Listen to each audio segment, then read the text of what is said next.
Hey everybody, and welcome to the Final Fantasy Tactics Colosseum AI Tournament League for November. Things are getting down to the wire as we come on to Day 9. I'm Sardek, and with me tonight is Omegasuspekt. Good evening, gladiators. It's been a long month, but we are nearing the end of it. Somebody noticed that it is a lot of the same names still left in this tournament, so have some clear winners going forward. Yeah, we're going to see 4 teams from Love Colored Magic and 4 teams from Simmon as well. And 3 from Break. 2 from you, it looks like. Yep, and Coppola's got 3 as well. But we will be seeing 8 teams eliminated tonight as well. Well, as it goes, as you go further along, people just keep dropping out.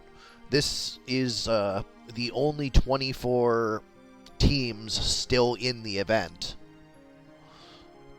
So everybody who's in plays tonight. Yep. So 40 people are already gone. Let's get started finding out who the next 8 to join them are. Starting off, we have Love Card Magic 3 versus Coppola 1. Nothing cheaper than something free versus FF4 Nukes.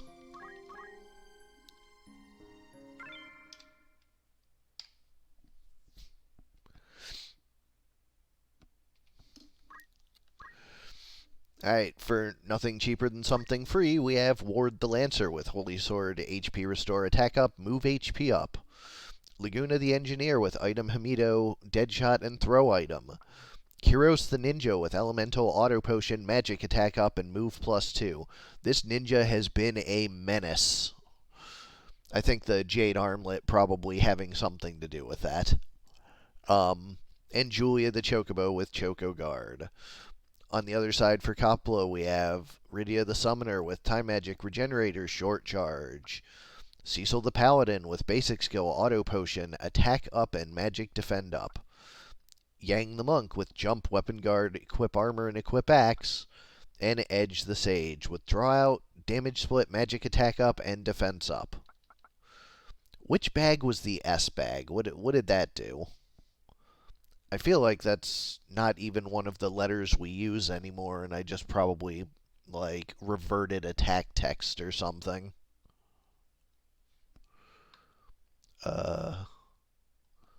Let's see. Down to bag. Strengthens all elements. Oh, strengthen. Okay, yeah. Hoo boy, dangerous summoner there. Anyways, starting at large 115. And the Jade Armlet that you mentioned strengthens fire, water, and dark. So yeah, that ninja has some pretty scary elemental skills hidden in there. Fire, water, and dark is a pretty large portion of the Geomancy. For sure, and he also has Yagyu Shurikens and balls of those elements as well.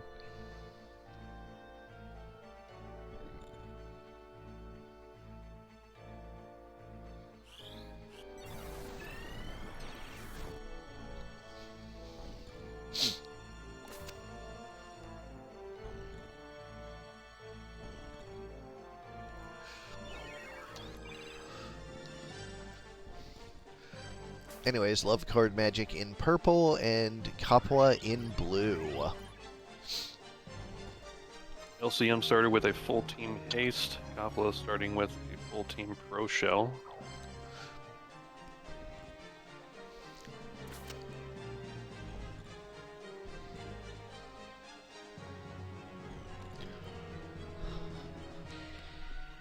We'll have our first bit of offense come out here potentially. Summer's casting something.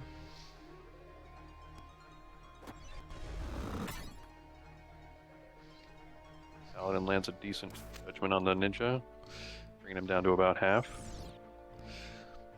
Was the ninja directly targeted by the summoner, or...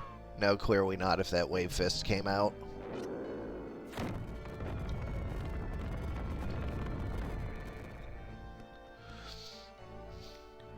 That ninja's in a real bad spot, though. Yeah, he's way back there. And Judgment is usually not very good on summoners.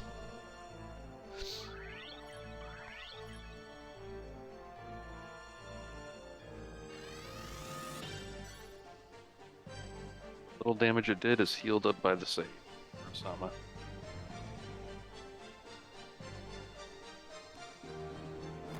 Barometer once again charging something on the units here at the top of the tower. Then gets a decent shine on the Chocobo for 215. Comes the Leviathan.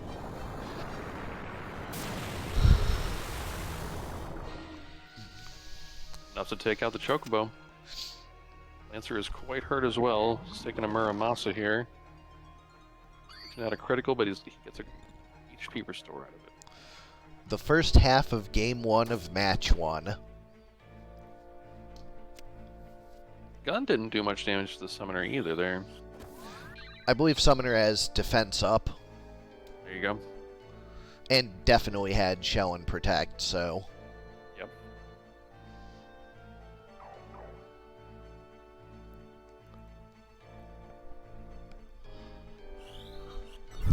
I might move defense up and magic defense up into Empower. That'll probably speed up a lot of the matches. Yeah, that definitely would. Because, like, every team gets it more or less for free. But I don't think it would be used very often in the Empower slot, so I'm kind of ambivalent on that. Yeah, I don't know if that's necessarily the right way to go about it, but it's an option. I'm saying it's the wrong way to go about it either. I'm not really sure, to be honest. Yeah, it's something I'll be thinking about over, like, the next week or so. I could up their cost or something as well, move them into a different class that costs more or something.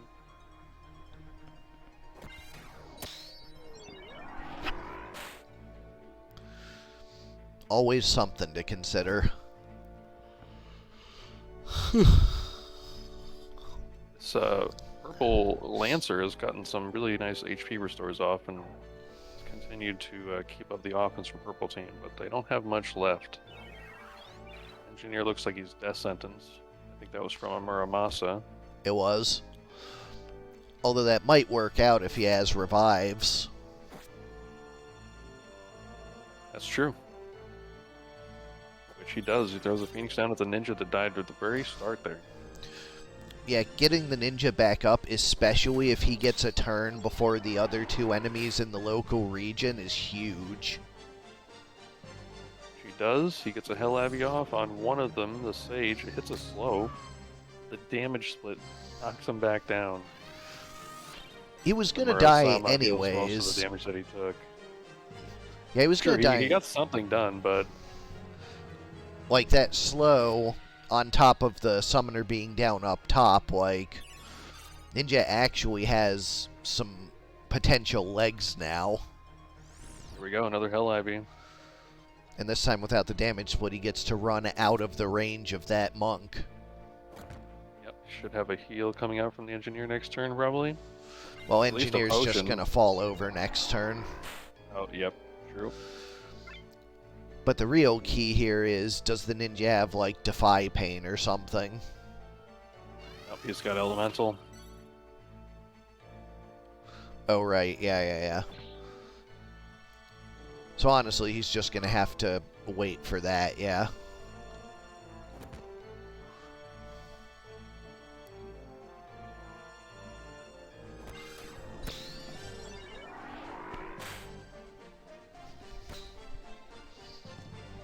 Master lands a Sundown on the Sage.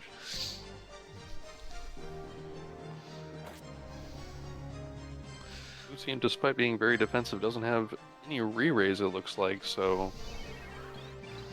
Managed to get some people down, they can stay down. It's honestly kind of a surprise seeing a team with no re-raises at all up at the top of the brackets, because re-raise has been an absolute menace.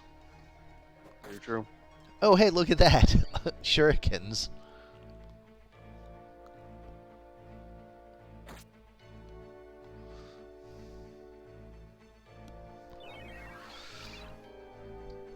They're just going to have to wait for the engineer crystal before he joins the fight here. Although at least there is an engineer crystal.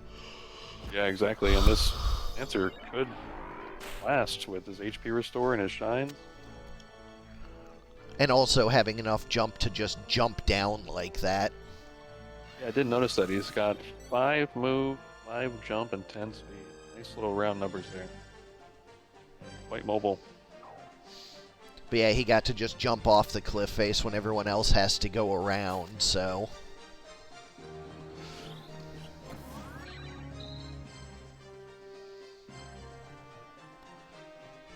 That poor ninja just waiting for the crystal. Yeah, this Lancer's a good example of how just mobility alone can get you like extra turns and such.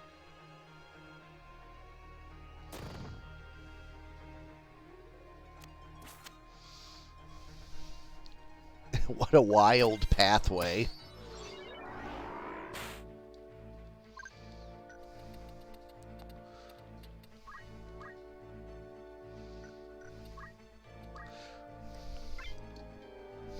There we go. Ninja is definitely, like, the high damage source of this team, so... Yeah, he could make a difference as long as this Lancer can survive.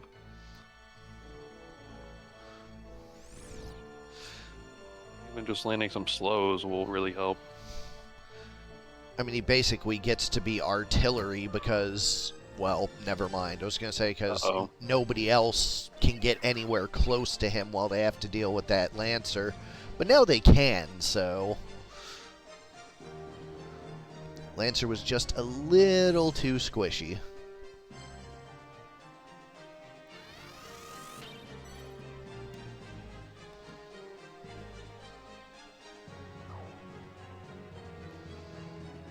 Chakra Murasama, I don't think this ninja's got what it takes to take out this team now.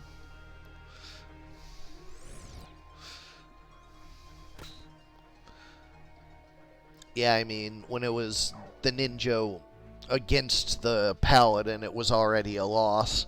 If the Lancer was still around, that'd be a very different story, but he is not.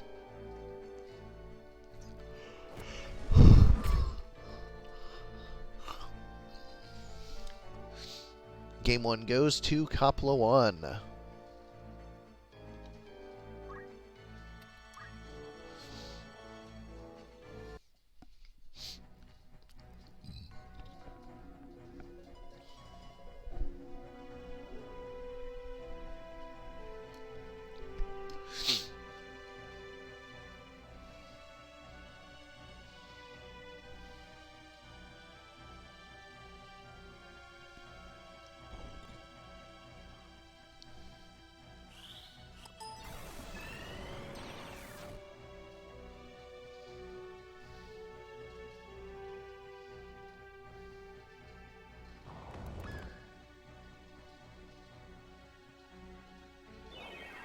It goes down immediately to a carve model.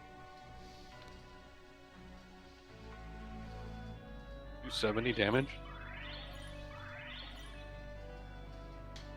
It's a very low health summoner.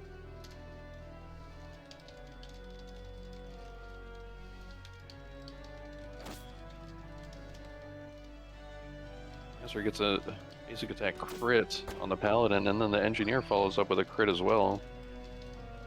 The paladin down to critical, but an auto potion brings him back. And a devotion hits him with all the buffs.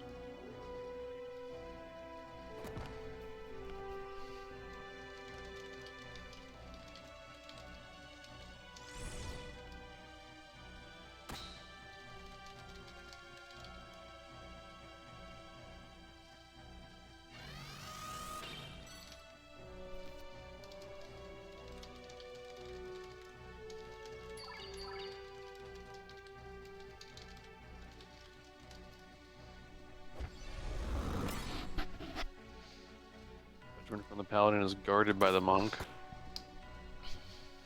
The Engineer manages to land a crit. 56.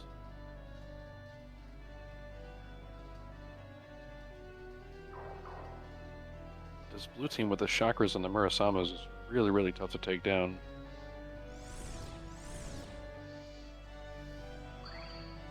Not to mention the auto potions and the shines from the Paladin as well. Not for no reason that they're in the top 8.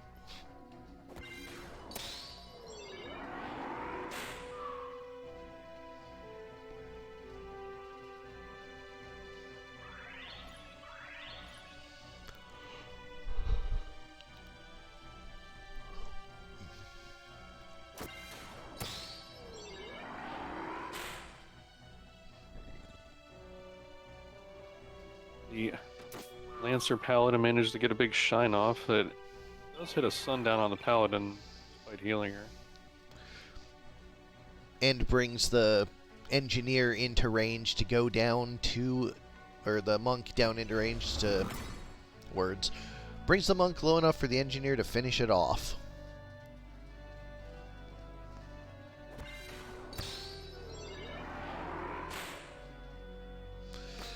Lancer is not very useful against that Sage and is basically worthless against the Paladin. Yep.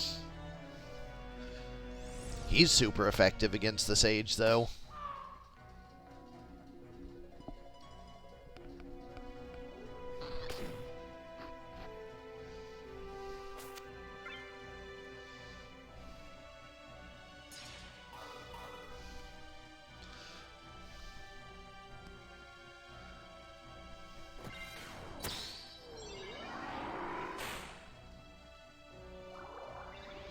If that Paladin does enough damage to out damage the Shoko cures.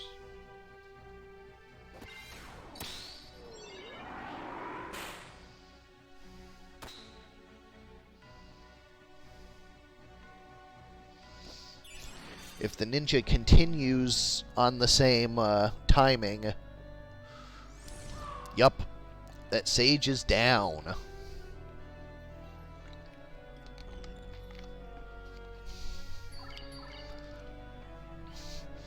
Between the Engineer and the Ninja, they should have enough damage to get through the Paladin. Yeah, I would hope so.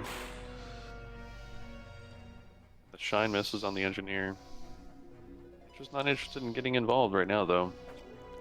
And the Lancer can still basic attack the Paladin. Yeah, it's not a Holy Lance like like that other team, unfortunately. Engineer's only hitting the Paladin for 99, and the auto potions make that 9 sometimes. Well, he lost his Shell Protect now for good, so... Oh, nice. So it was a teammate that placed it.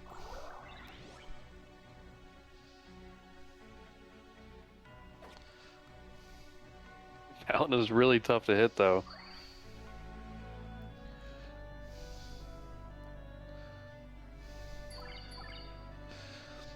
I just hope the Chocobo goes and helps the Ninja.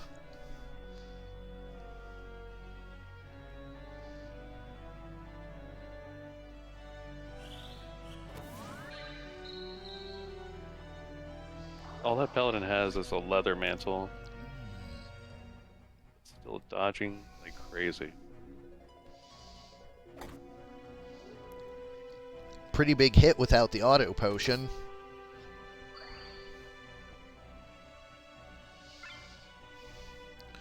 Well, that's definitely not correct. What was that? The Chocobo getting the crystal, definitely not correct. Needed to heal the mediate or the Engineer. Oh yeah, Engineer goes down.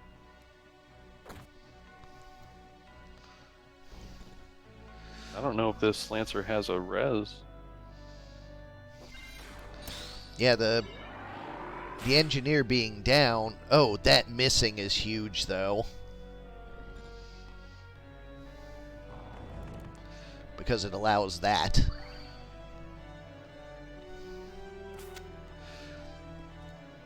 And there's the cure he needed. Lancer body blocking. There it is. We're going to a game 3.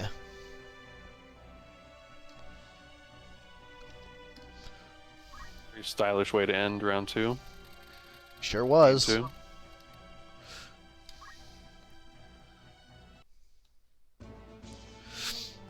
And the 5 jump on the Lancer meant it was a bigger hit than the actual basic attack.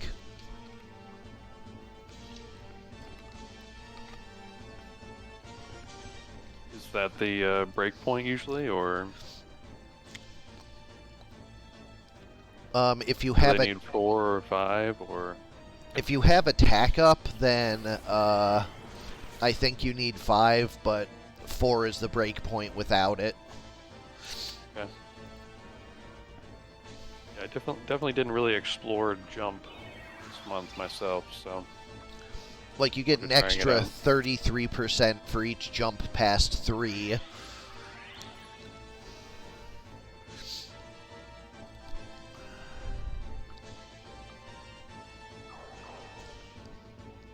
You cannot evade jumps. They always hit. Okay, that's not strictly accurate. Blade Grasp can dodge jumps. so ghosts can maybe dodge jumps. Yeah. Ghosts are the only things that can dodge jumps.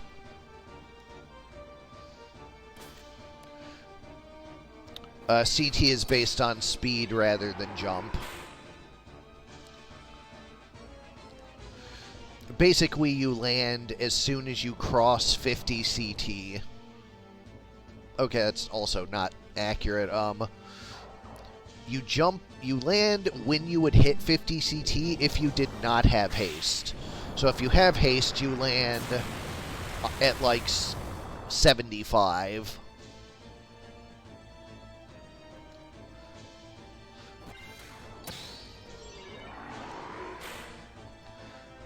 So, like, you have to be out of phase with them to be able to land a jump where they're, like, just moved and you go next. But, like, as they catch up on the roll around, you'll fall out of jump range for some number of turns, then you'll be back in it for some number. So there's kind of an ebb and flow to it.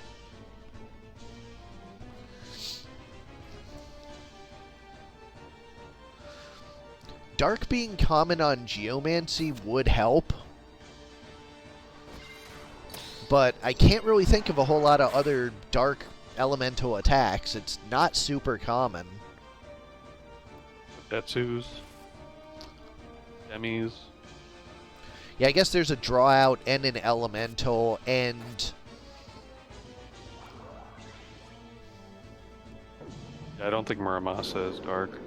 I could be wrong on that, but I don't think so.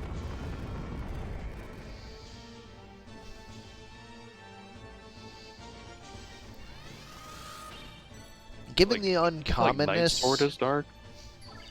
yeah, given the uncommonness of Dark and also the ability to just like wear an accessory that's Dark Absorb or something, it'd probably have to be something more like weak to the elements, like fire, water, ice, lightning.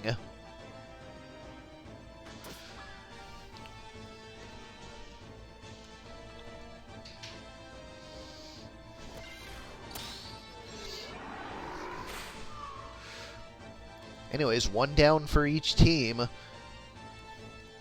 And the mediator, I keep doing that. The engineer is the main revival source for purple, so... Although that's a frog right there. The engineer might be the only revival source for purple, actually. But yeah, the frog definitely helps. Yeah, being 3-on-2 is very different from being 2-on-2. Especially when the Chocobo's just out in the middle of nowhere doing nothing.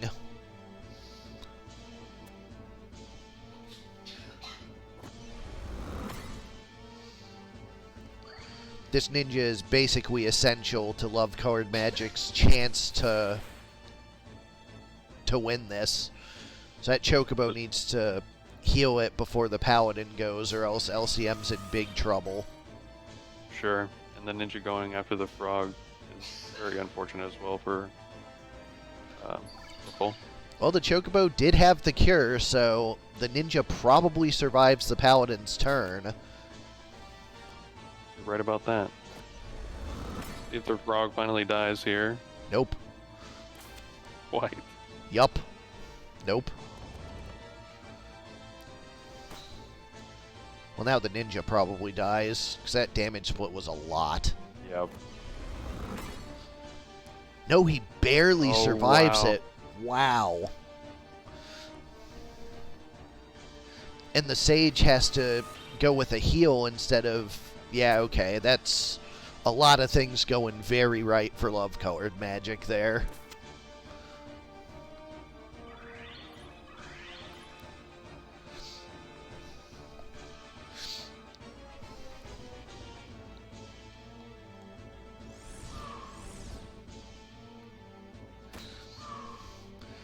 Damage split killing the ninja, not great for LCM though. Yeah, it's just down to the Lancer and the Chocobo now. The Lancer can't do any damage to the Paladin. Yeah, it can jump and basic attack. Well, the Paladin's also mind going to on have a rough time doing damage to the Lancer, so... True.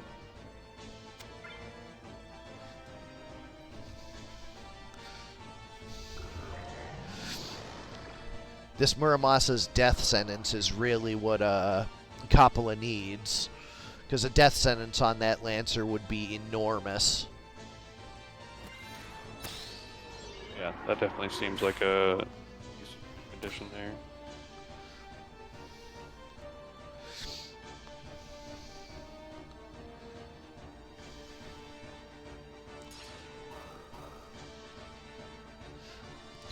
Chocobo being able to keep up that Shell Protect, also really good for the Lancer. Sage matches it with a Kiyomori for his team. Yeah, the Lancer definitely has the advantage against the Paladin. It's just a question of if the Sage or the Chocobo is the better teammate. Because they both have team cures.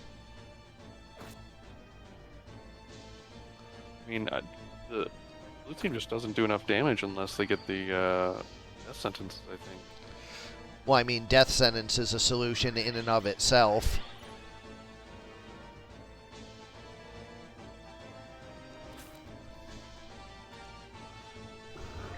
Here we go. Tries for a death sentence on the Chocobo. And the Lancer, actually. Doesn't land either one.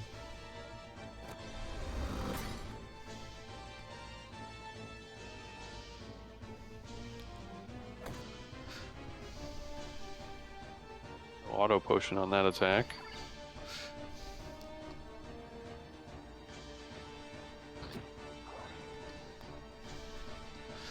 I suspect this one's going to be a minute. Yep. Oh, Chocobo goes down, actually. Yeah, with Chocobo down, I think they have enough damage to take out the Lancer. I think you're right. Lancer lands a sundown on himself as well.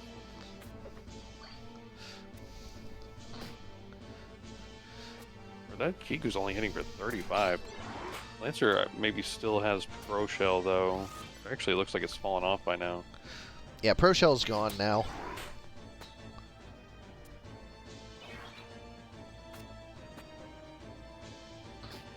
That was 135, not 35. There we go.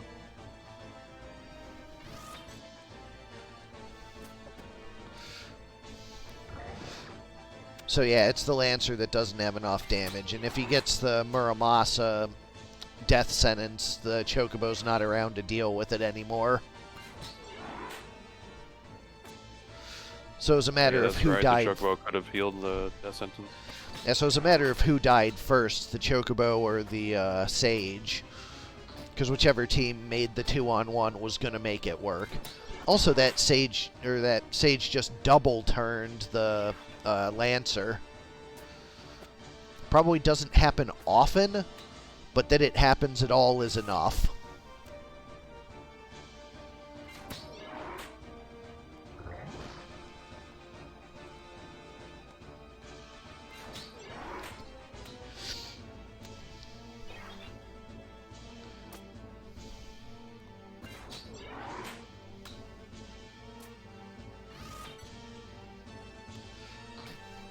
You know, like the Shine only doing 70 to the Sage is also...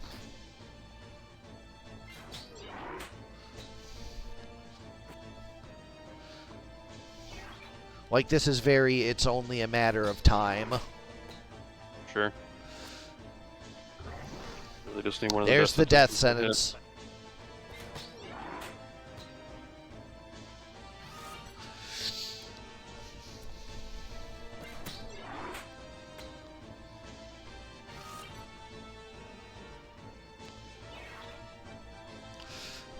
Down she goes. Coppola 1 takes the match 2-1. Love Card Magic 3 to the loser's bracket. Up next, Break 3 versus Simmon 2, Hearing the Silence versus Tack Openings.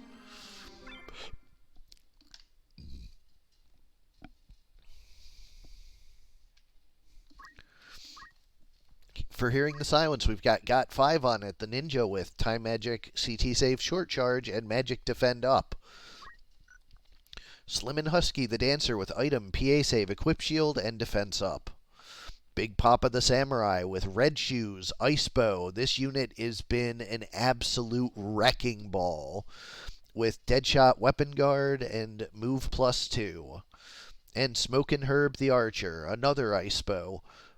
Crystal Helmet and Crystal Mail, notably both strengthening that ice, with Punch Art Hamido, Equip Armor, and Ignore Height. On the other side, for Tack Openings, we have Edgecrawl the Engineer with Item Arrow Guard. That Arrow Guard is going to pay huge dividends for that Engineer with the 2 Ice Bows on that team. Deadshot and Sicken as well. The Hug the Ninja with Draw Out, Dragon Spirit, Equip Armor, and Defense Up. Knight's Opening the Lancer with Holy Sword, Meatbone Slash, Attack Up, and Float. And Mirrored Opening the Knight with Punch Art, Weapon Guard, Martial Arts, and Move +1. Some pretty decent hit points across both of these teams. Going to be interesting to see which one takes it. Yeah, that's Bow Samurai with the Ice Bow, Crystal Helmet, Attack Up, Deadshot. Or no, I don't think it had Attack Up. It had Deadshot. Deadshot and Red Shoes, yeah. Red Shoes, yeah. I'm excited to see what that hits for. Historically, the answer to that is all of it. If it gets a proc, it just basically kills whatever it hit.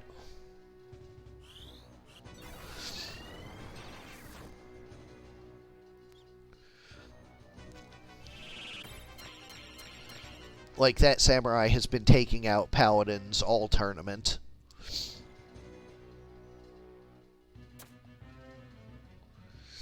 The hero we needed.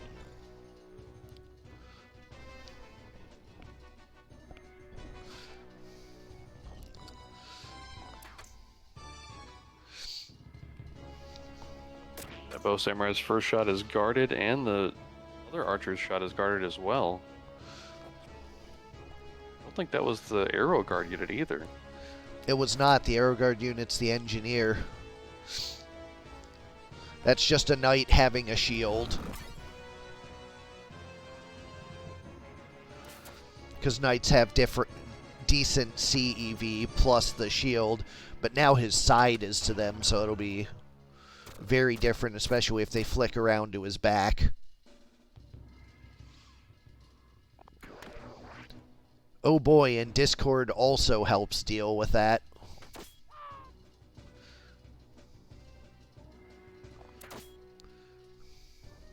There we go, 182 hit from the Bow Samurai. But Hearing the Silence has lost their ninja already.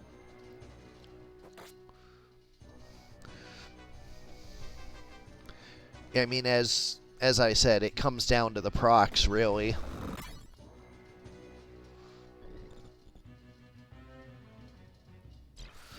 Yeah, cure off that Discord. That has certainly been a problem for you. Went to heal his absorbing friend.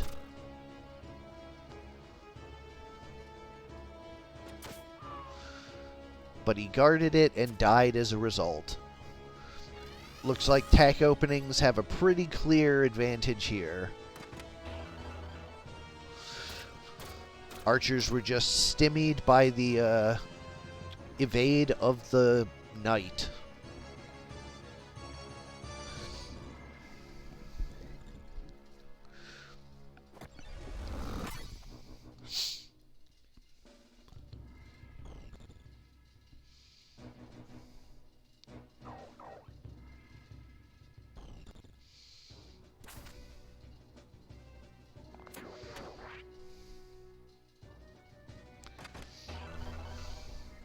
Again, the archer lands a Curse's Strike on the knight, which will be responded to by a Stigma Magic surely. For now, sack openings just kind of regrouping, buffing, cleansing. Now we see him try to move up and do some damage, but gets Hamido'd. And due to the way reactions are coded, I believe that Hamido does not respect Arrow Guard. I believe only one reaction can trigger. Like a reaction can't trigger another reaction. Right, okay, interesting. So the Hamido attacks are far more accurate in this case. Right, yes. If a katana breaks, it's 2 items. If it doesn't break, well, you just put it back in its sheath and you're still good.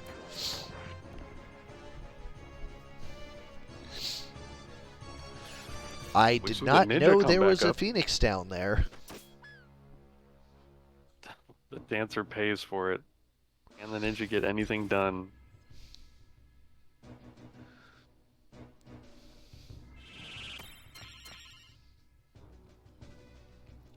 I mean, it does matter when games go long, like losing your Kiyomori, Masamune Murasame, like you just lost healing, pro shell, and haste regen.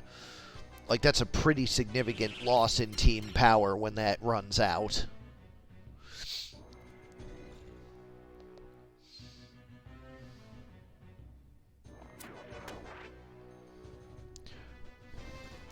Well, yeah, like the 2 times it was relevant were before I fixed it.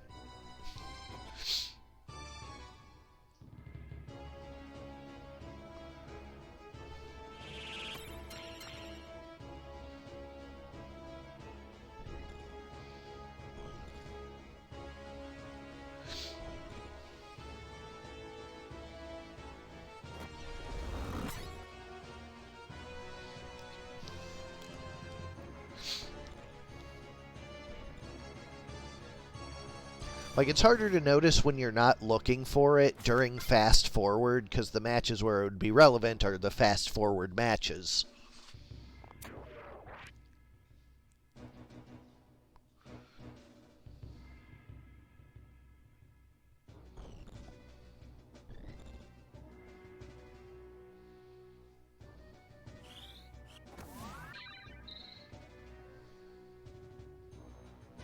Back openings are very slowly advancing on the enemy here, trying to finish this out. Here we go. The engineer gets through the Hamido and takes out the undead archer. Now all that's left is the critical ninja.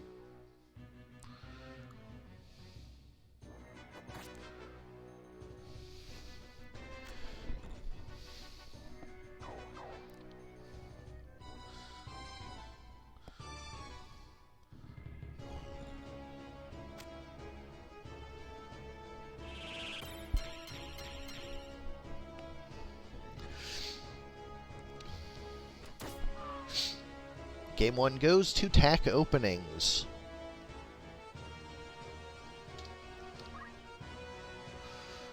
Small 51 next. Yeah, that's something recurring that I've seen this month, Simmon, is that there's a lot fewer, like, move +1 and move +2s, because there are good things to put in that slot now. And a lot of teams are just, like, actually suffering to ranged attacks from downtown.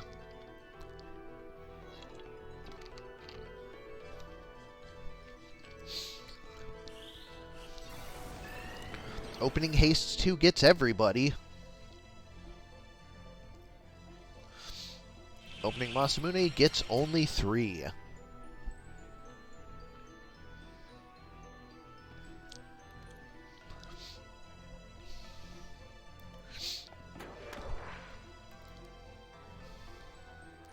Archer once again curses strikes the knight, and that is responded to by a stigma magic from the knight.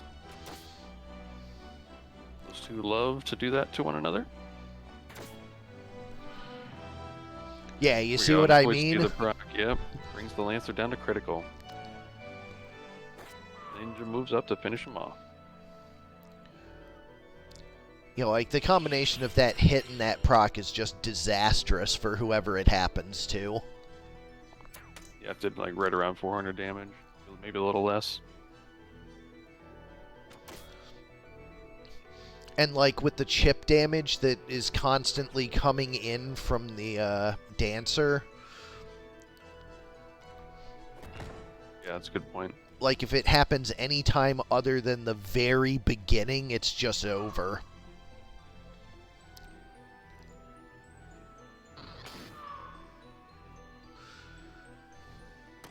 Samurai Berserker goes down, though.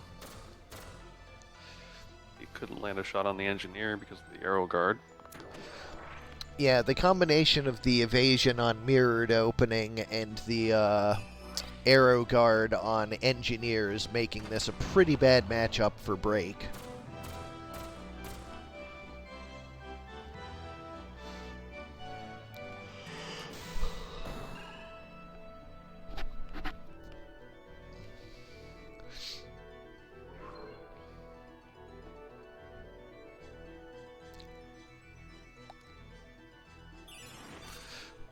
Yeah, like, the easy stigma magic answer to it has been really unfortunate for Break.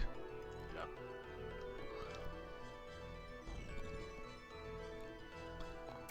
Like, I think just fundamentally this is a team that wants to keep the pressure up with damage, and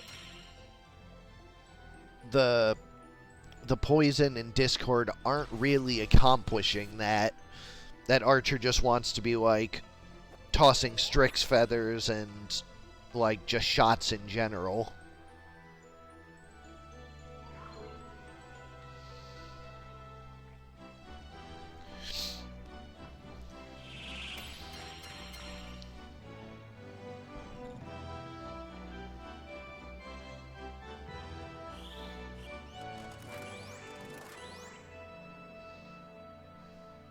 Critical Ninja tries a haste, but misses. Yeah, like, Temporal you can very seldom go wrong with. Everybody uses haste. It does a lot of damage, and especially when you have the chip damage from that Dancer, Temporal is a lot more dangerous.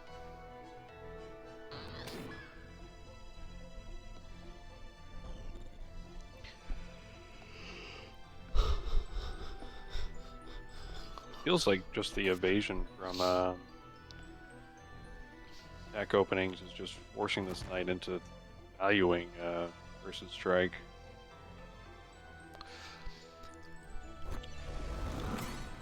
That's a thing I expect to be the case in the future, but at current, the AI does not actually understand evasions that are not 100%. Like, it treats people with, like, 98% evasion the same as it treats people with 2% evasion.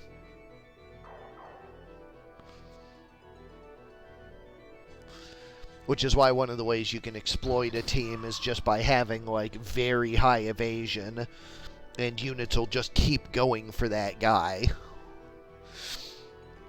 Anyways, attack openings take it 2-0. feels like in previous matches where we've had archers with Curses Strike, they haven't been that obsessed with it. Strange, but I guess it's the Stigma Magic hearing it all the time that made him want to replay it. Well, also, it's that Break has done interesting things with his status priorities if you look at his YMLs. There you go. So, like, I think that was, like, by his design choice. Like, he wanted to get those poisons and discords applied. But not at the expense of killing, and he's been getting kill shots on most of the other maps, so... Anyways, up next, Simmon 1, Break 1. Guess Who versus Depths of Eternity. Simmon versus Break again. Yep. While I'm doing the spiel, you should look at the priorities on Depths of Eternity. It was definitely very surprising. For Guess Who, we have Kurt Winter, the Lancer, with Holy Sword, Counter Throw, Attack Up, and Float. Gary Peterson, the Ninja, with Talk Skill, Counter Magic, Concentrate, and Monster Talk.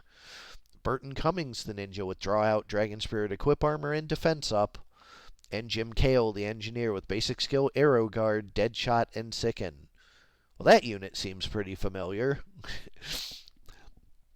On the other side, for Depths of Eternity, we have Red Light SP, the Ninja, with Draw Out, Weapon Guard, Jump +2, and Defense Up. House Party, the Squidlarkin, with Psionic Wave. Sino Green, the Oracle, with White Magic, Counter Magic, Short Charge, and Move +2. And Roni, the Squidlarkin, with Psychic Wave, or Psionic Wave. Going to large 71.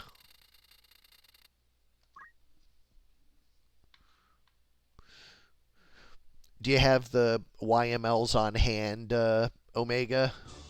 Yeah, I was just looking at him in the team builder, and I feel like I'm just more bewildered as to how this team works so well together.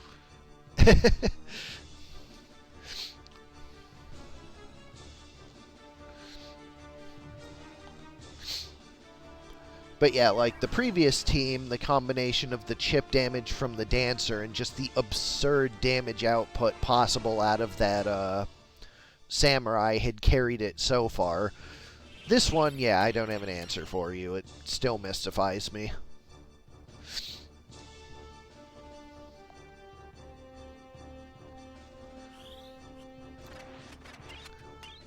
Like, yes, I get that they have Counter Flood, but like... Yeah, I don't know. It's like, I would say the combination of Counter Flood and like the haste, like the way they stick together, I don't know. They're always doing something useful, hasting each other or healing each other or counter flooding for some chip damage and then moving in for kills.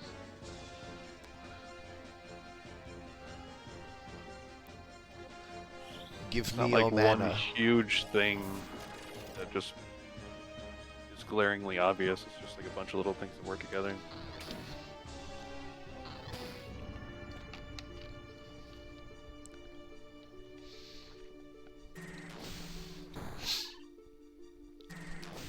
Oh, right. The counter magic for the... Yeah, that was also pretty sick. Yeah, for sure. They always have a way to do a little bit of offense through their reactions, while also like healing each other and damaging the enemy. Yeah, I think that's ultimately what it is that they're just so good at healing themselves while still keeping their offense flowing. Exactly. Oh, nice pun. I do my best.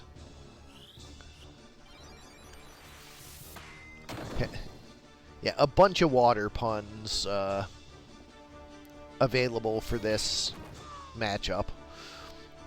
Also, that ninja just does so much damage. That was a strong Asura. Takes out one of the ninjas. Ninja did have re-raised. And this white ninja has already landed 2 death sentences on Depths of Eternity members.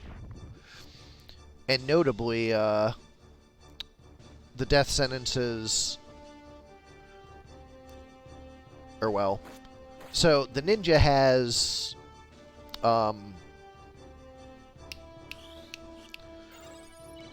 has draw out, so the only possible reviver is the Oracle.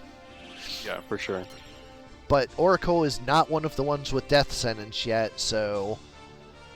Oracle also has Asuna, but hasn't used that yet. Or used death sentence.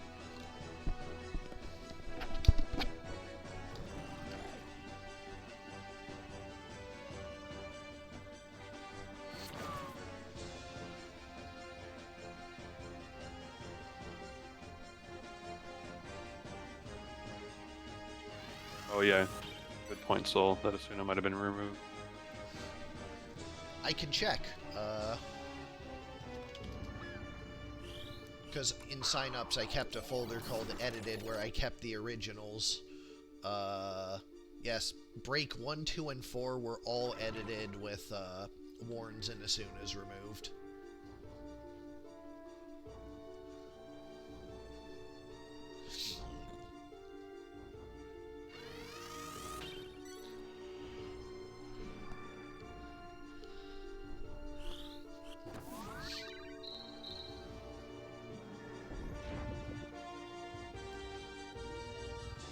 Is that guarded because it's an earth move and he's floating? Oh, maybe. I think Quicksand's earth, right?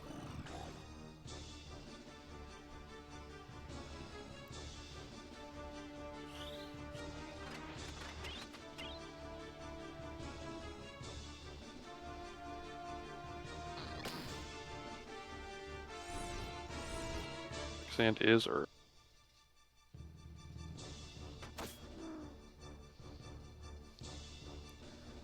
One of the squids goes down and the ninja's down.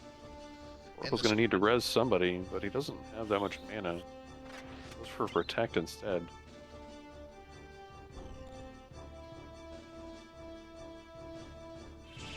Yeah, this pretty clearly is in Guess Who's favor. Yeah, the momentum is just gone entirely from Depths of Eternity here. Other squid is even death sentence here. Yeah, the death sentence is really helped out, because everyone else had trouble dealing through all the massive healing they could do while still keeping the pressure up. But death sentence just ignores all that, so... With how tanky teams have become this month, death sentence seems to be doing a lot of really good work. The few teams that do have it. I'm thinking I might remove death sentence from the, from just literally any curable, like no Asuna, no heal, no stigma magic, and just have that be a check that exists.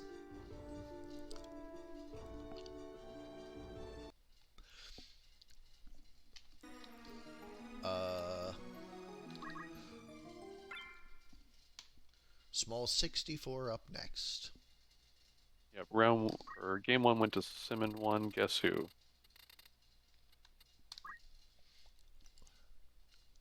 That could be a way to do it. I mean, that sentence seems really strong right now as it is, but if you want to have that check always available, that would be a way to go about it. I mean, it's certainly better than the fucking skeletons. What do you mean by that? Trying to use death as a check to it, that didn't work. Yeah. But yeah, I suspect, like, if I leave it as solely a chemist thing, because they do have an item that answers death sentence. But that's a limited answer, and, like, who honestly doesn't bring item on at least one member of their team?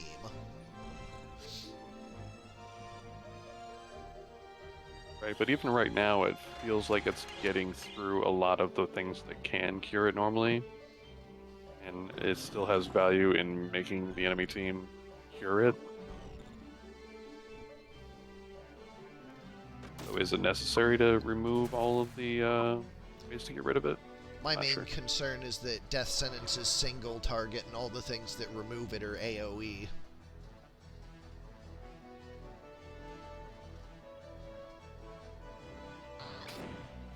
Yeah, I think that's a valid concern, but again, it's just like I feel like the evidence right now is that it's working very well as a way to end things. Well, also, it's currently at 100% rate, which probably needs to come down some percent whether or not I want to be pushing it as a strategy. Fair enough.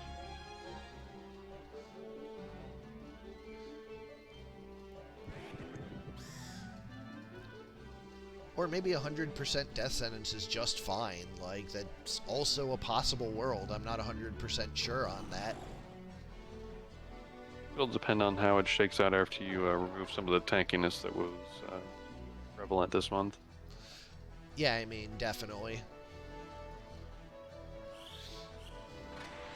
I mean, it's basically the reason to have a mediator right now after they got nerfed by losing Stop and Don't Act. Yeah, but I mean, as soon as Invitation's working, though, that skill set as it is right now might be just fine.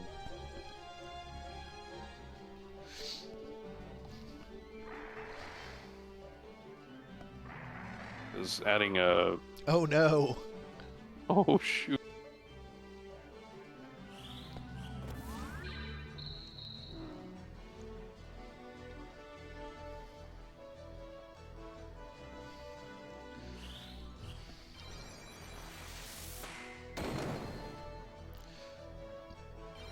Yeah, that's gonna do like 2 damage. It did more damage than the original cast. Only this Oracle remains, really. The Squid is death sentence.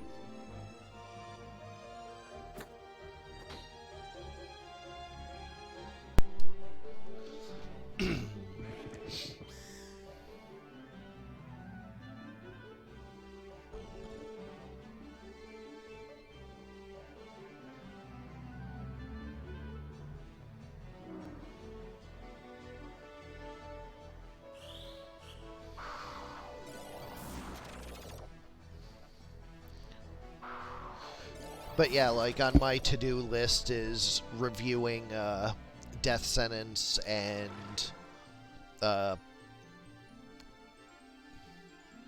basically everything Paladin. Yeah.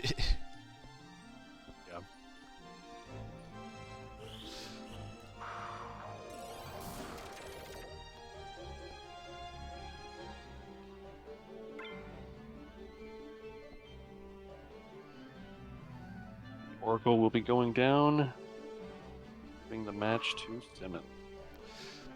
Simmon takes it 2-0 once again. But they're on opposite sides of the bracket, so they were not necessarily seeing each other tomorrow. Up next, Kjata 4, and once again Simmon, this time Simmon 4. Charlie's Angels versus One Republic.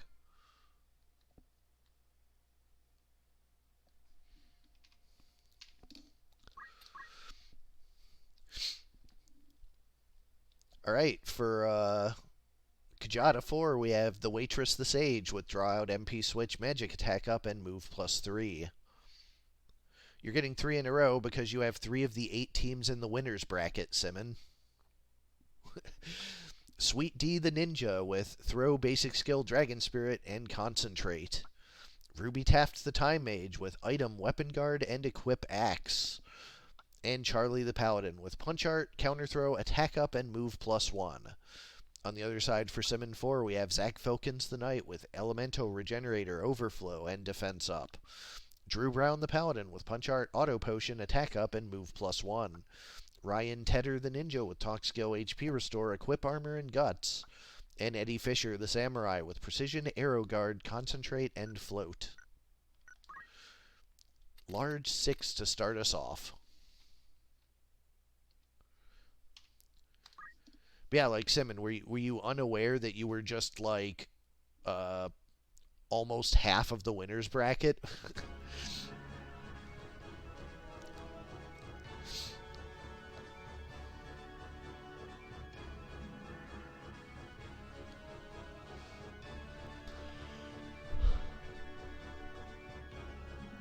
Yeah, there's only 8 of you left.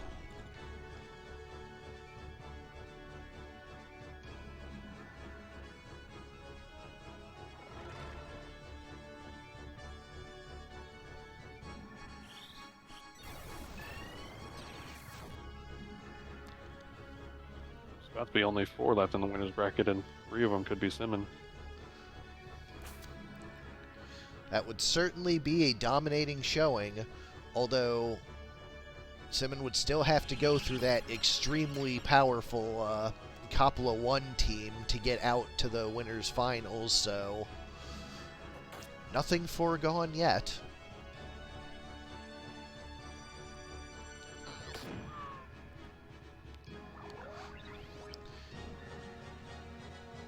Samurai goes down right out of the gate, although it is the one with Preach, so good targeting from the ninja on that one.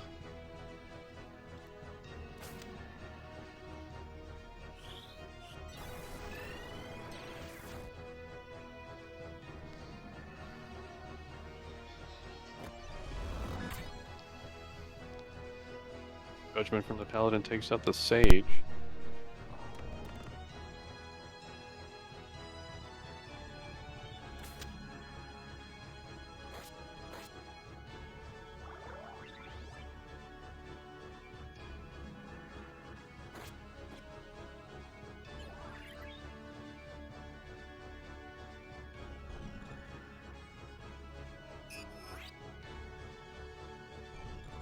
Blue Paladin brings back the Sage.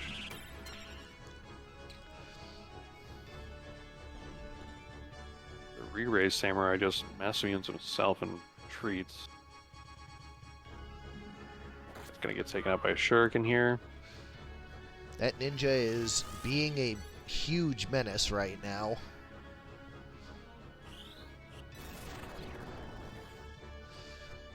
Slow 2 landing on that knight, pretty good. Yeah, that knight's not going to do much now. I believe he kind of just acts as like an elemental status rocker, essentially. He doesn't do a lot of damage with elemental, but he likes to use it. Secret Fist on a hasty ninja, that's real good.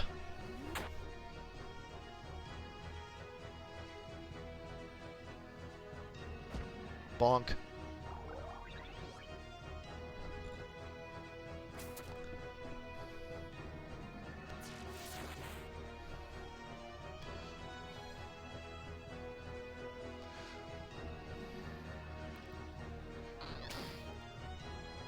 Yeah, with that slow and being in near fatal, he's probably not going to see another turn. The ninja's going to shuriken him out.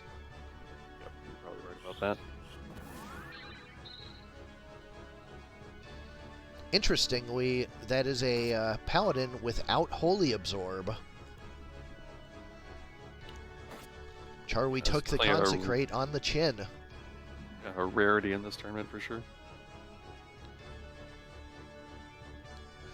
This is the ninja's last turn.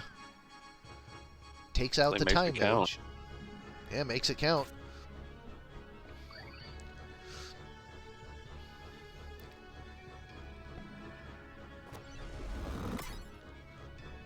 Judgment hits the MP switch. Paladin with Revive.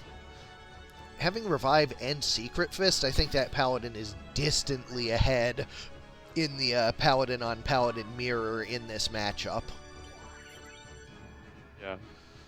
Like, Kjata's Paladin is just doing double duty, whereas Simmons is just not dying, and, well, we know what Secret Fist says about that.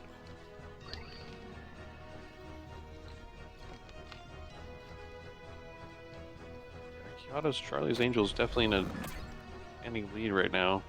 Ninja does go down, though.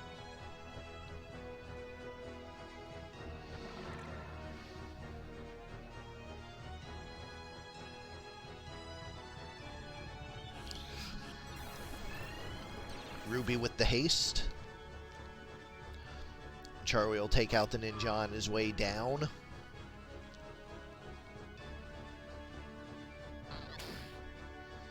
The waitress continuing to pour on a little bit of damage support with her draw out.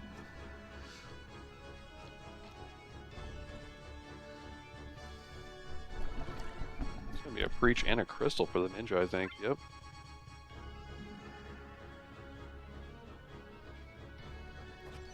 this Paladin can take out the Sage, might make a difference, but it does miss.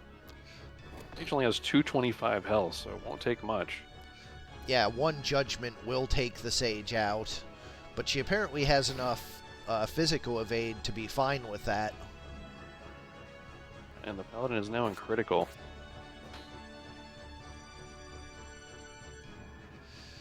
What does Ruby have for him? Does she know gravity? She apparently does not.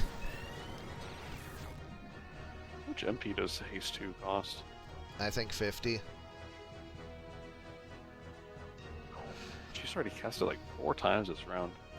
Chakra for 133. I think that's less than Kiku does. Sure is.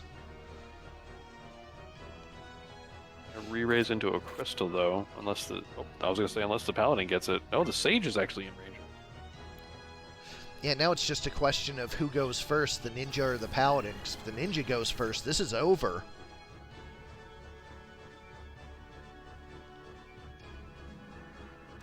Paladin goes, but that chakra's not enough. The Sage has the one shot for it.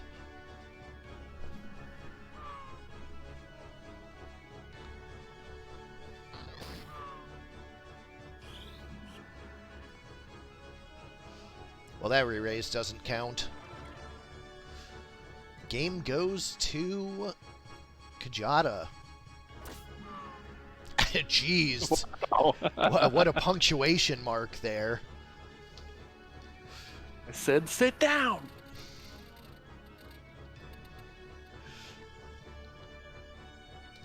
I wish I knew if that was a quote. I don't even know if it is, man. Just came to the brain. Which is the one with the axe? Ruby Taft? I didn't watch long enough to know anything about Ruby. Oh, I don't... Is that from the show Ruby? I don't even know. I mean, I'm assuming it's from Always Sunny because it has Charlie, the waitress, and Sweet D. Oh, and Sweet D, yeah. Yeah, they're Charlie's Angels. It's in the name.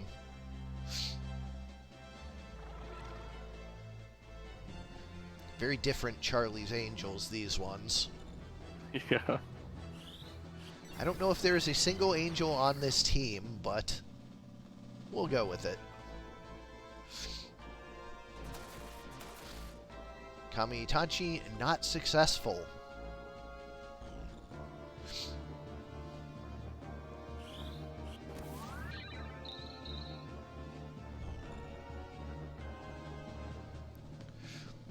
Masamune, instead of taking out the ninja, that's a choice.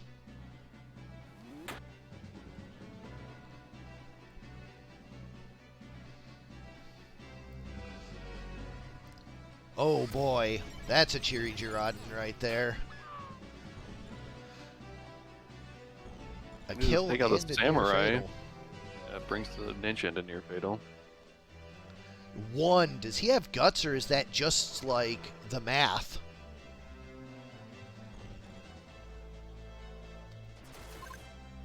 I gotta look it up now. Or you're looking it up? Okay. Okay, so that was just guts.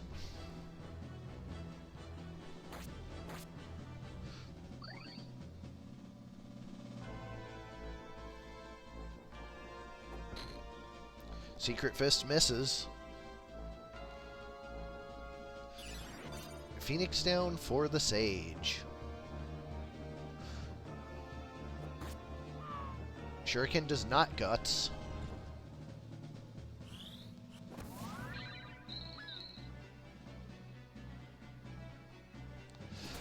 Pair of back-to-back attacks takes out two of the Angels. The ninja is back up with a re-raise for itself. One Republic has it in a 3v2 right now. Just probably gonna go back down. Oh, get the HP restore off of a Guts proc. Yep, that's how that one's built, alright. But the Sage is back. But the Sage is dead.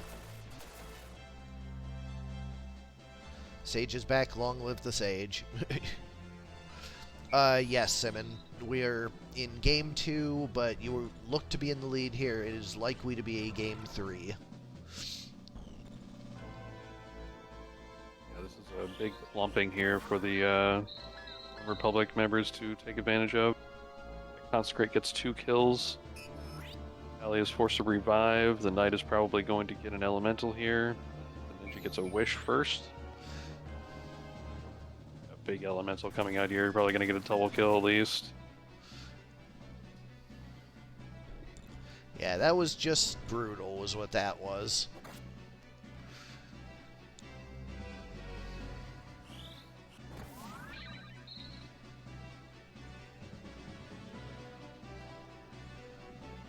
Brings up a ninja and dies for his trouble.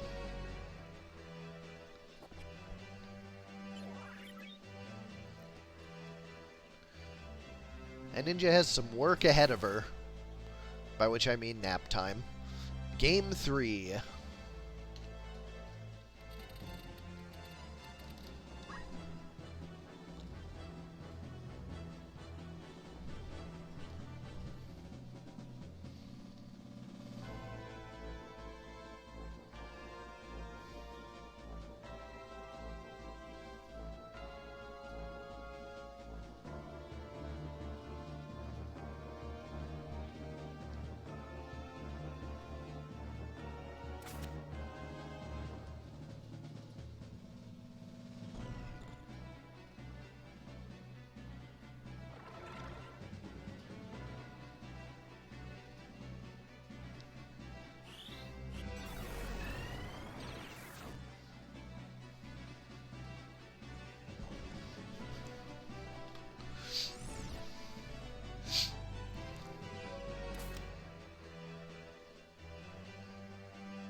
White Paladin gets a judgment kill on the blue ninja.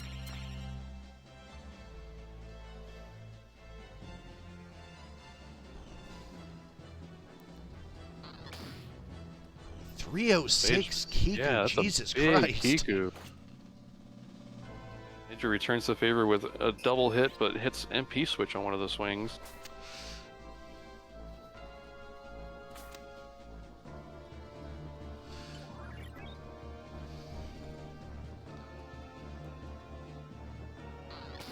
Hey, goodbye, Ninja. Have And another. Ninja had not preached to itself yet. Oh, wow.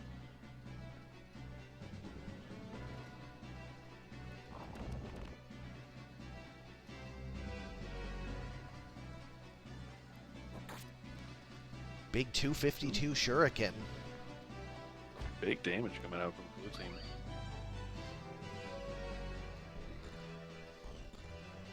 I kind of dig Time Mage with an axe. Like, that's definitely a quip axe. Time Mage doesn't have axe natively. Yeah.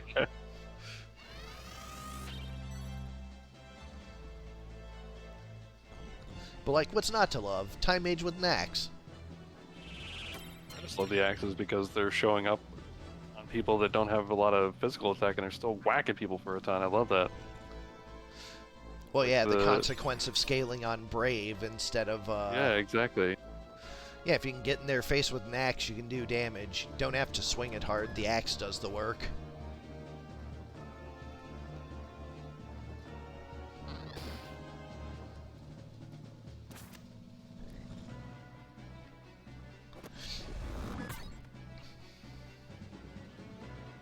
Judgment takes out the Sage. Republic is slightly in the lead right now.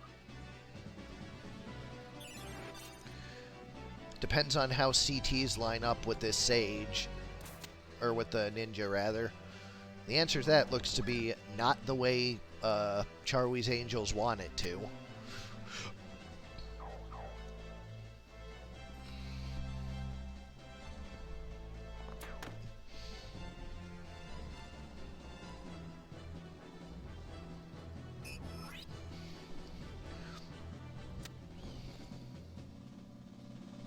This Knight, despite not doing a lot of damage, does do enough damage to stop res loops.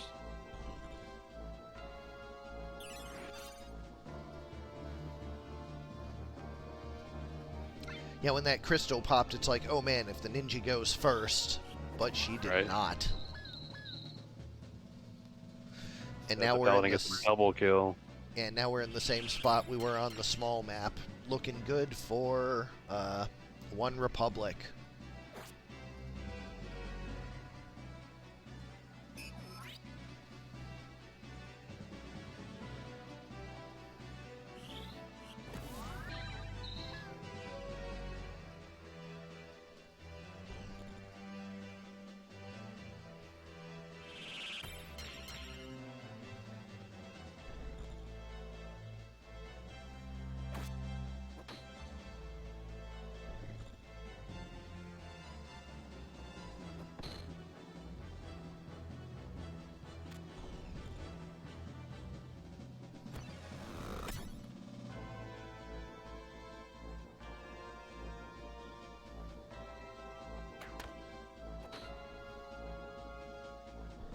Paladin proving very difficult to take out here.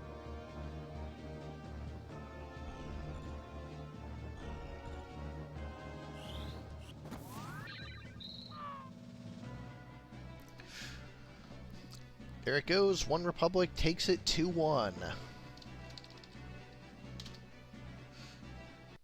And now we fall into the elimination rounds. All teams from here on forward are facing their tournament elimination. Real quick, Simmon has 3 teams still in the winners bracket. Very impressive showing. But we'll have to go through that powerful Coppola 1 to get to the winners finals. And face himself. Well, yeah, one of them's getting through that one. But anyways, up next, Break 4 versus Omegasuspekt 3, Days That Fade Away versus Duo per Duos. Not to mention, Simmon still has a team in the losers bracket as well. Well, we'll see if that one survives in a couple of matches. First off, for Break 4, we have Stromboli the Archer with Time Magic, Auto Potion, Equip Armor, and Move +2. Habanero the Grenade with Triple Flame, Garlic Knots the Explosive with Flame Spin, and Gorgonzola the Knight with White Magic, Counter Magic, half of MP, and Defense up. On the other side, Duo per Duos, we have Sanctus Lancia the Lancer with Holy Sword, Auto Potion, Abandon, and Magic Defend up. Fortis Arcus the Monk with Basic Skill, Weapon Guard, Deadshot, and Equip Bows with those red shoes. Frigasofa the Samurai with Icebow Crystal Helmet with Item Hamido, Attack Up, and Sicken. And Semper Scudum the Monk with Basic Skill, Dragon Spirit, Equip Shield, and Defense up.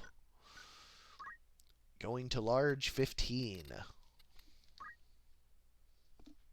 One of the strengths of this PsyOps team is Charm from the Ninja, but the enemy team is all about fire damage and fire absorb, so not sure the Charms are going to pay out that well.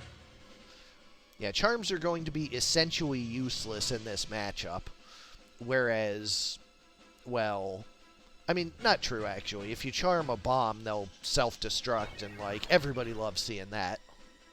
It's just good TV. Oh, I would love to see that.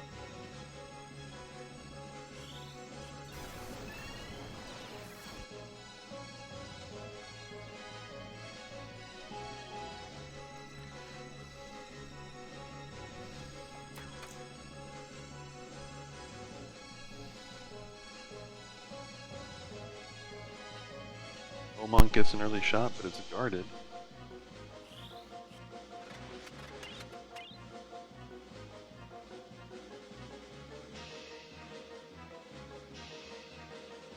Also, this the bow samurai has an ice bow.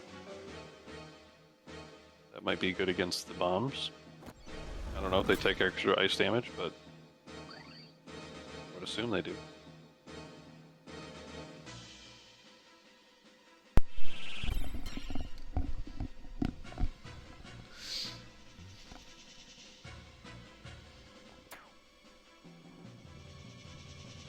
Two missed shots from the Bowmonk. It's a lot of difficulty with the max range shots. I think it's outside of max range and they just shoot anyways because they're berserk. Doesn't seem right. I feel like I've seen that happen a lot more this month than in previous months. Well, I Doesn't assure really make a lot of you, sense either. I assure you, I definitely did not make any edits whatsoever to range finding. That is arcane trigonometric sorcery, so none of that.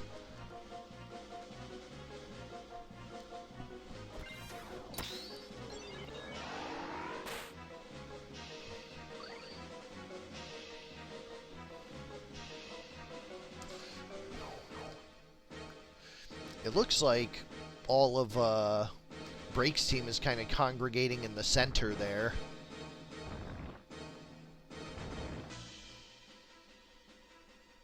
Yep, which will make the flame spins very dangerous. Terrain here is killing the bow monk. Yeah, this is definitely not a good place to be a monk, or to have a bow, I mean. Especially not if you're berserk. There's just so much overhanging terrain. Spin Fist takes out the red archer that was charging probably a time strike or something against the bow monk. Probably, yeah.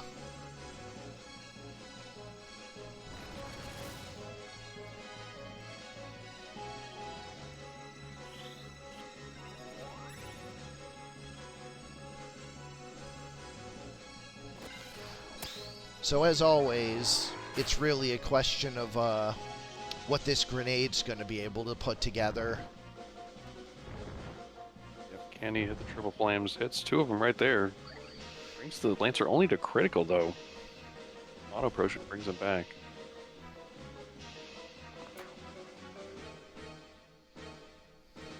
Yeah, I don't think there was an arc to land that shot because the overhanging bridge would have had to go like up and over, and I don't think it has that arc.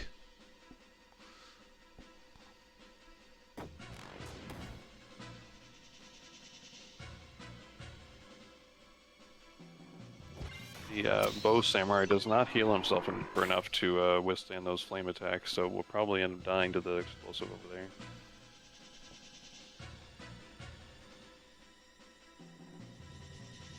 Triple flame on 2 units here, takes out the Lancer.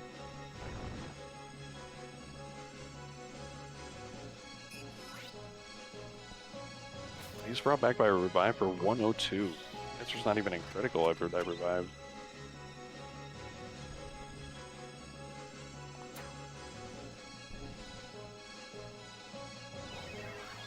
Duo per duos is basically down a unit this match.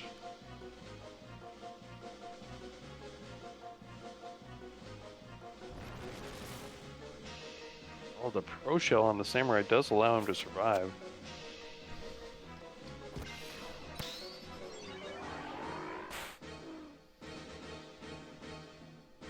And the Holy Lancer does manage to take out the grenade.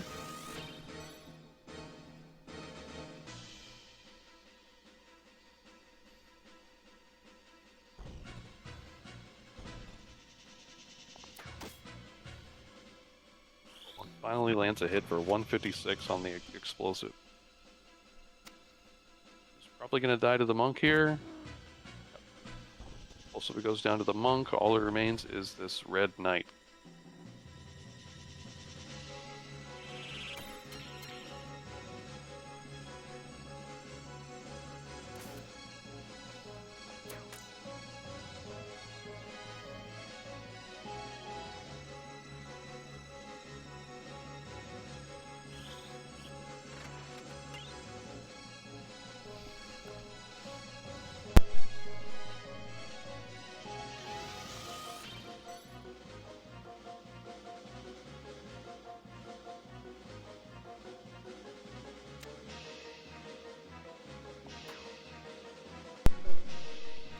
Pomunk still has only landed 1 hit this entire round. Despite that, duo per duos is just closing in on the knight to finish this off.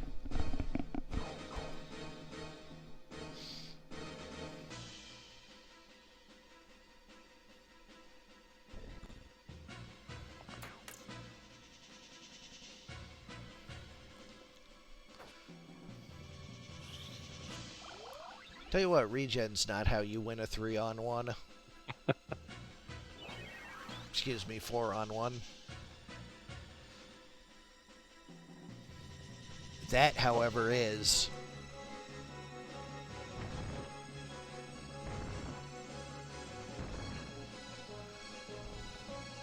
Full Flame brings the Bow Samurai down into critical. Chakra gets him back a little bit. But he should still be in range of one shot. Bowmonk does manage to get a kill on the grenade. Decides he's sick of being worthless. Yep.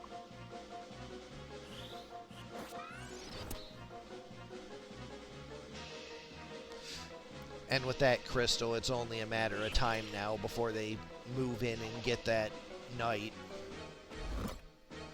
It's very difficult to hit, though.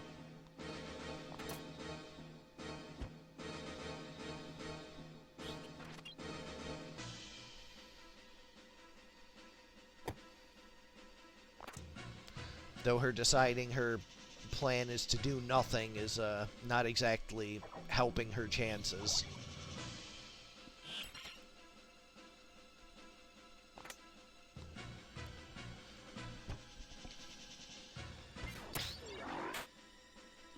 And with the explosive down, that's gonna be it.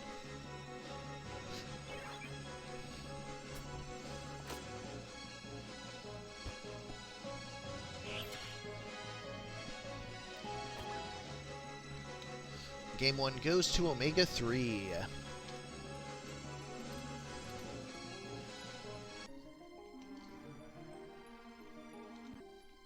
Whoops.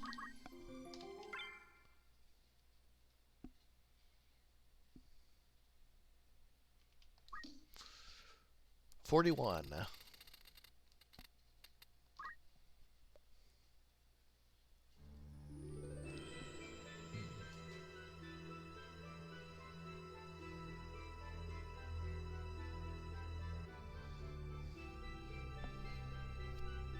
We've seen how cramped this map can get. It's usually a bloodbath. Opening Kiyomori is a very good start to it, though.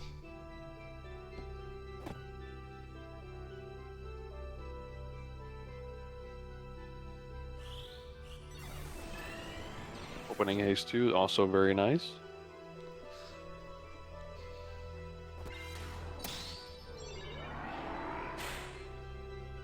Holy Lancer gets a 3-man shine on that. Now let the party begin.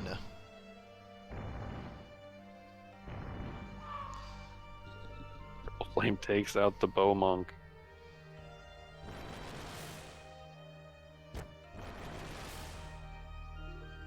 That's a cool counter magic for the flame spin from the knight.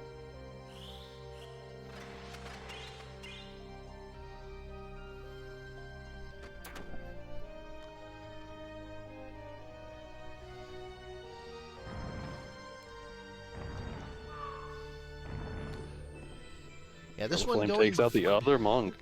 this one going very differently from the other.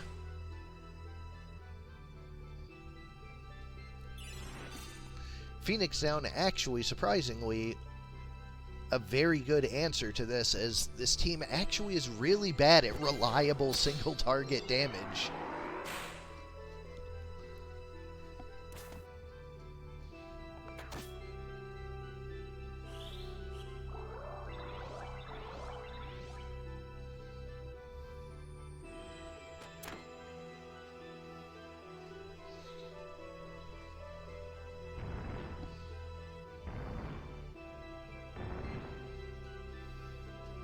Flame only gets one hit this time. But a flame attack addresses the monk, which means Samurai abandons him for the other monk. Not have enough jump to get up there. He could have just walked beside it and Phoenix Down because it doesn't have yeah. Vertical tolerance, so...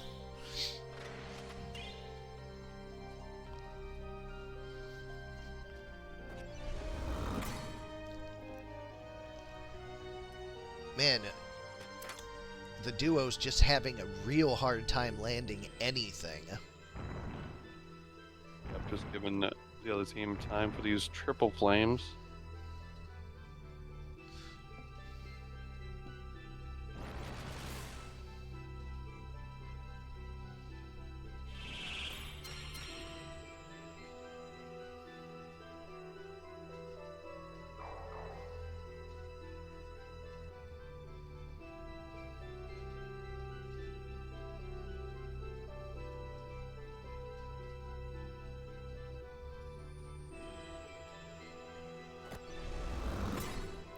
Landed that one. Brings the archer into critical.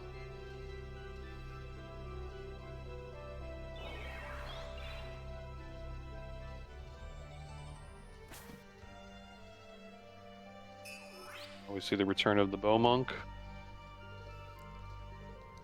If he gets a turn to do any damage, doesn't look like it.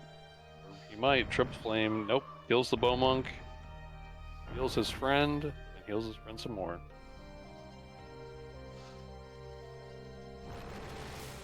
Yeah, that was basically never working out in Berserk Monk's favor. Yep, This he needs one, to actually though, get a turn. might.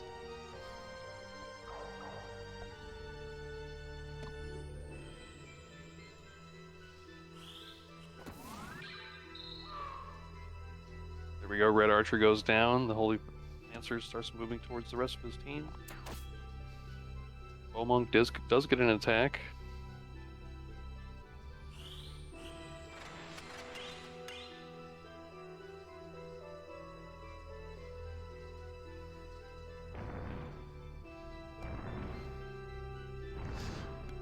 Big miss on the triple flame there. Definitely not a good time to be missing. I don't know if this flame spin is enough to kill anybody. It does bring the bow monk into critical, but he doesn't really care about that.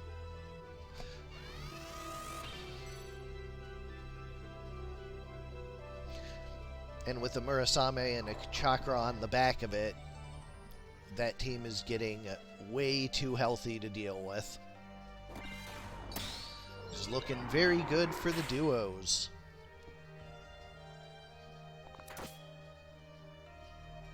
Never count triple flame out. Yeah, we've certainly seen some surprise takedowns, although only doing... Oh no. Self-destruct from the grenade. That's one way to do it, I suppose.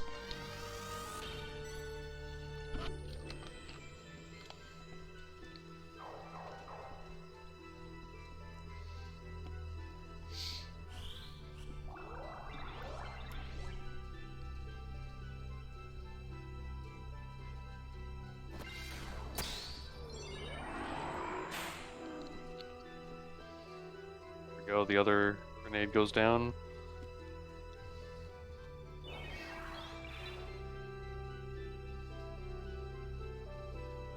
Once again, we're just down to the red knight.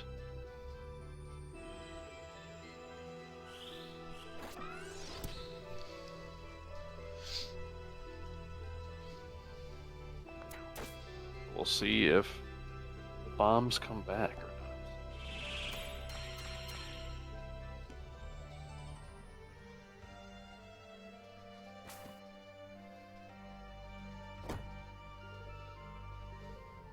Will they even have time to?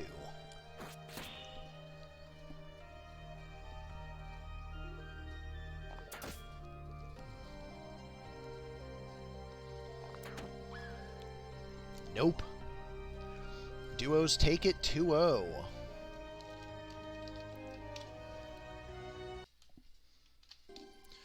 Up next, Love Colored Magic 4 versus Omegasuspekt 2, Embodiment of Scarlet Devil versus Psyops.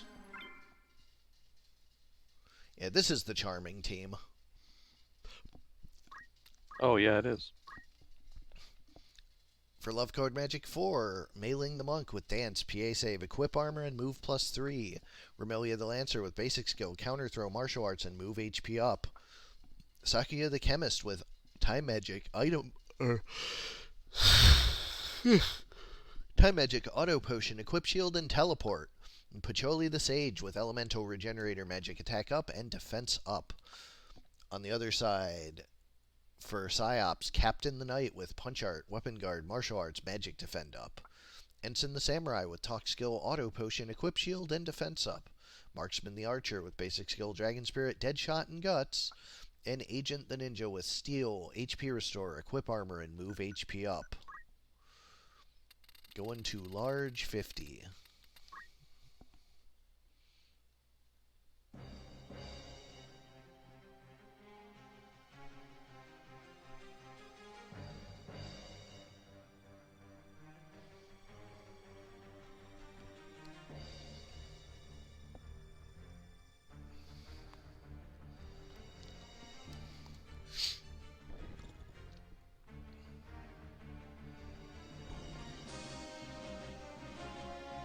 Take a few turns to reach each other here.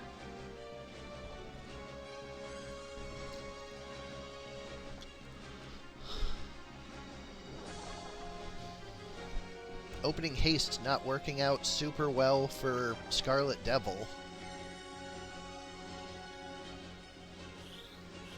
That was not a haste. Did she cast? Death Spell 2.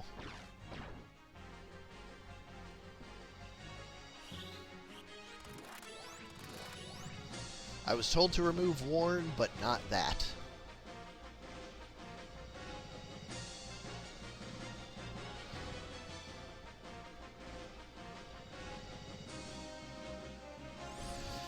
Hell IV for 144.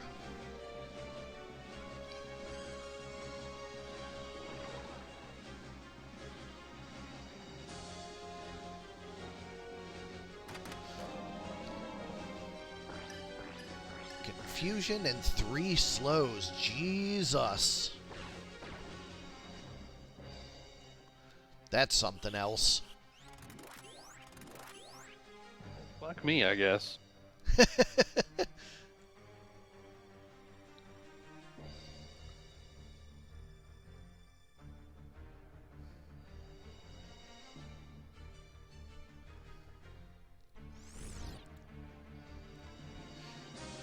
Well, at least that one was already slowed.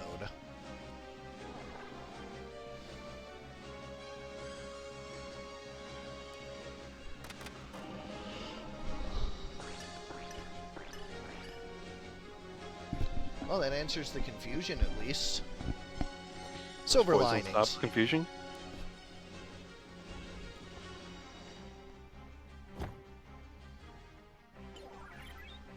And hey, a free re-raise out of it.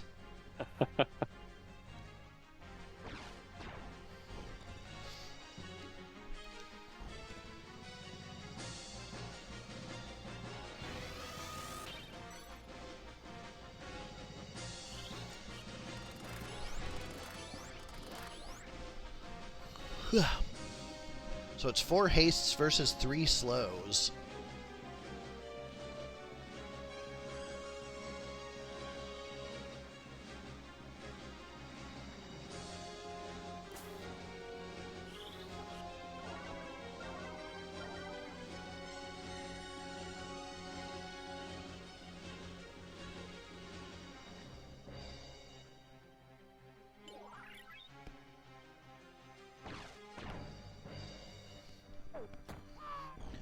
Ninja goes down to a jump.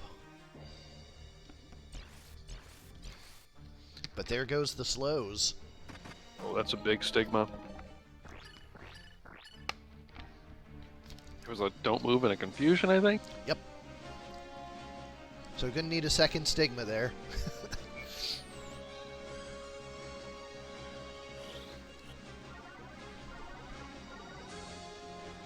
That spell may stop a charm attempt, but nope, the ninja goes back down.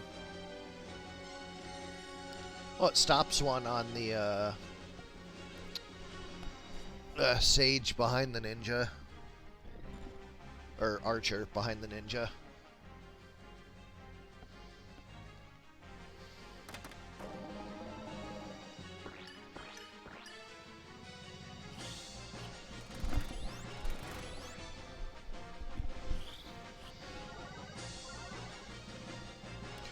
And that death spell giving preemptive sturdy against those charms is actually pretty good.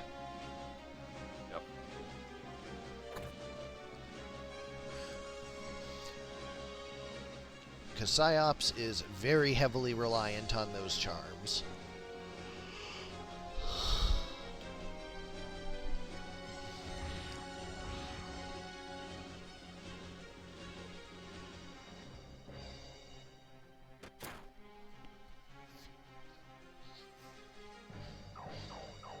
Yep, Psyops can't get anything going so far.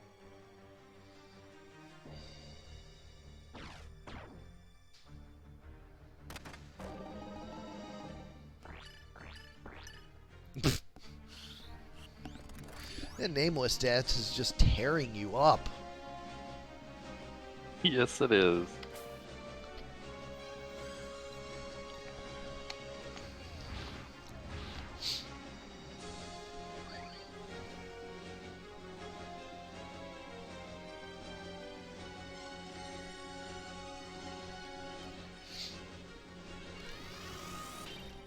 Although Scarlet Devil is having trouble getting anything going other than just a bunch of status effects.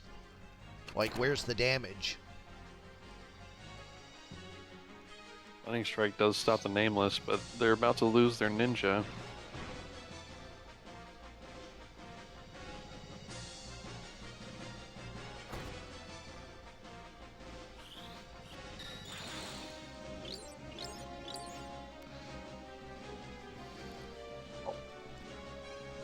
Well, Nice use of Despair. We don't see that very often. I was gonna You say, get stripped of everything nice that they had going on. I didn't even know the AI would ever use that ability, but I guess it figured it out. Taking off the Pro Shell is a pretty big deal. Absolutely. Took off a re-raise as well.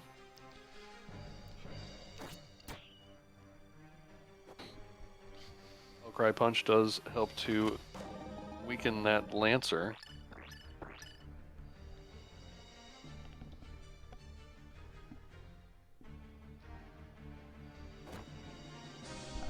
Still doing 95, that's respectable.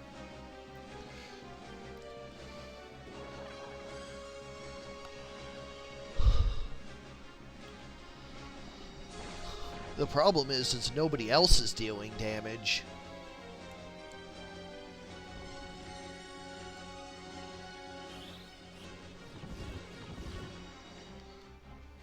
I mean, I guess Demi counts? I guess?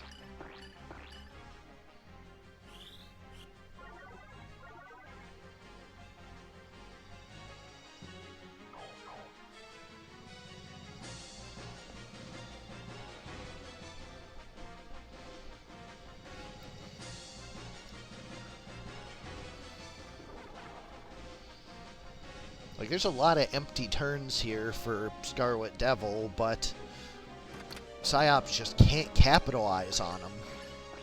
Yeah.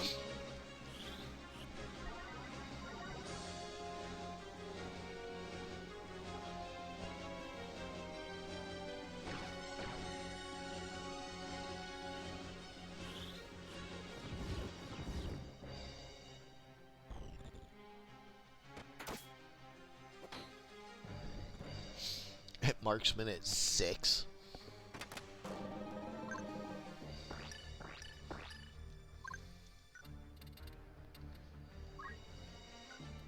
Okay. I was like, wait a minute, didn't I change the job name to Archer? The unit's name is Marksman.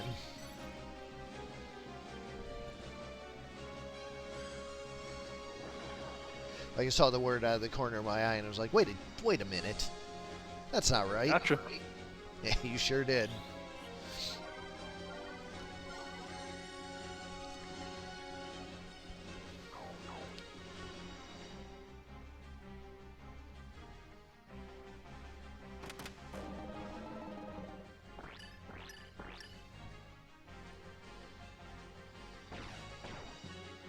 Yeah, LCM is just overwhelming my team with status effects right now.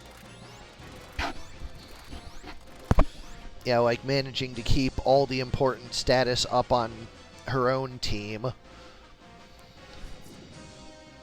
while still just absolutely blowing out effect after effect on yours.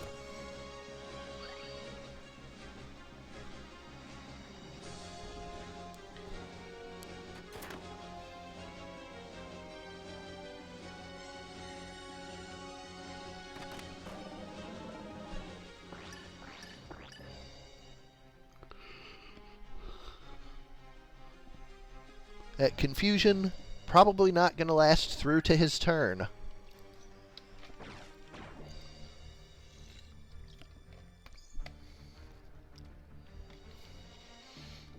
Or maybe it is, as they just do nothing.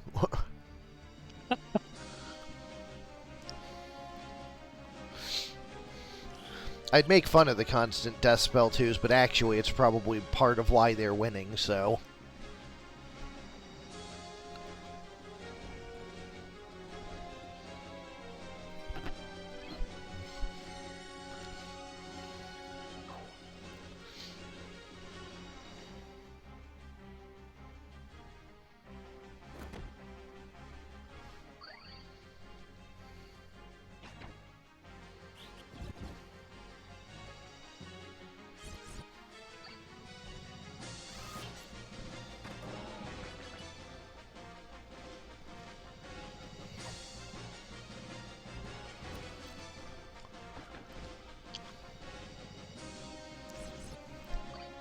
This one I can't even blame on the relative tankiness of units, like... This team just gets a proc and takes out the chemist. This team just deals like 30 damage at a time.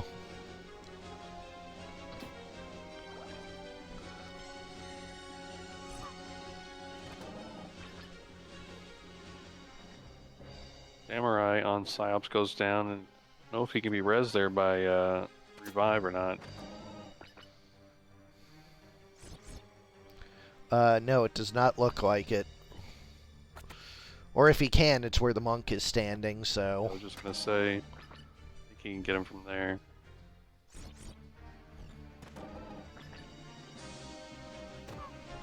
Ouch. Yep, Psyops Archer goes down, all that remains is the Confused Knight.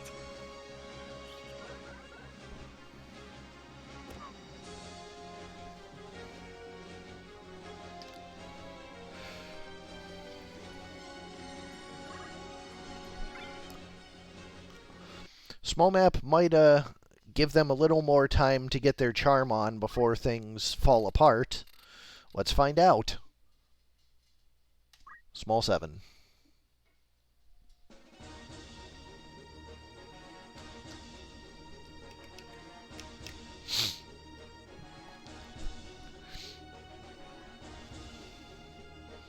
The spreading will also make Death Spell 2 really hard to keep up.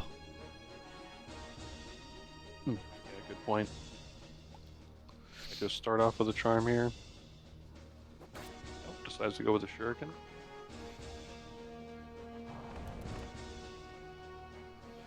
And the sage answers with a elemental attack. Big fatigue on the ninja.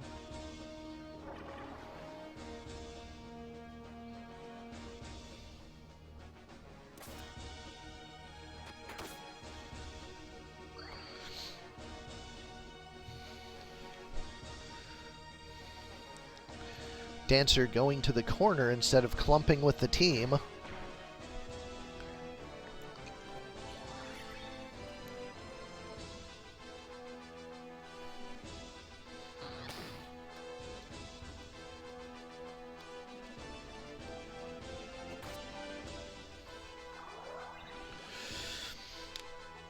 Psyops coming together on the center ramp, but Embodiment of Scarlet Devil staying away from there, heading towards the top side instead. He decides to break the Cursed Ring on the Lancer and not the Lance.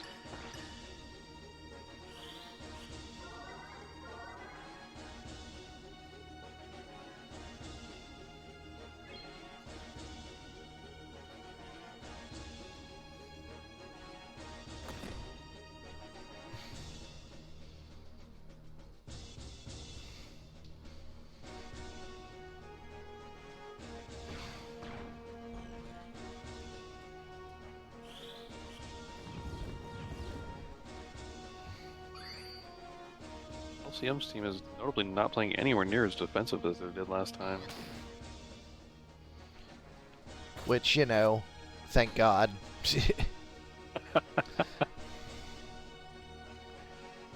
Y'all are killing me.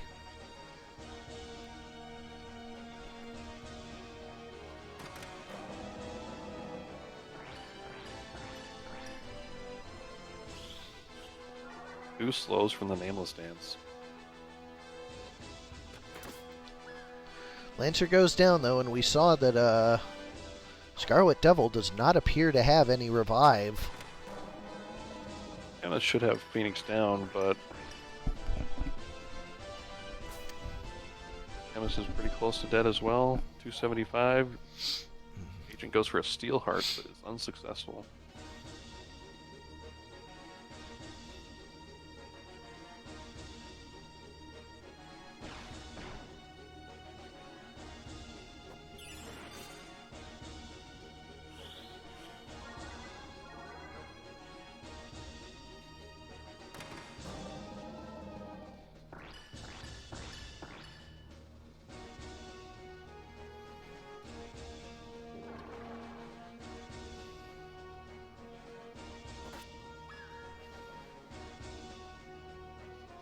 Lancer goes back down.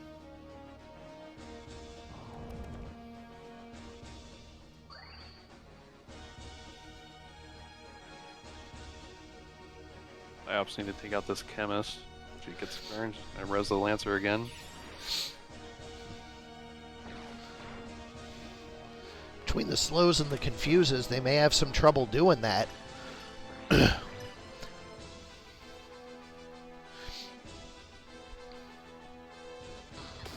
Slow falls off of the Samurai, who takes out the Lancer, but the Samurai still has Don't Move.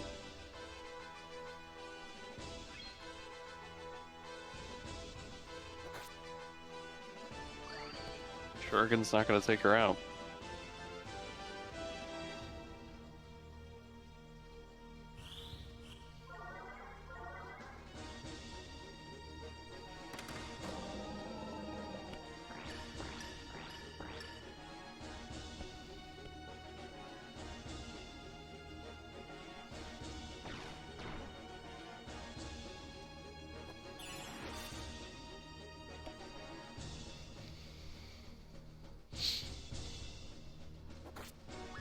Yeah, that Lancer is just caught in a real bad loop, and the Dancer is not helping. The confusions from the Dancer are really stopping Psyops from gaining a lot of momentum off of this, though. Unfortunately, the poisons are making it so that not enough confusions can go down at one time.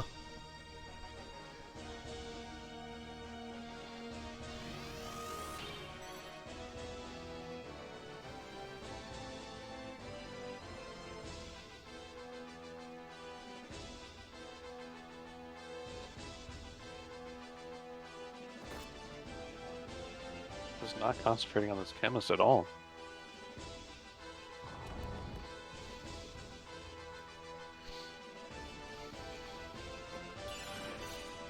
She continues to bring back the Lancer, but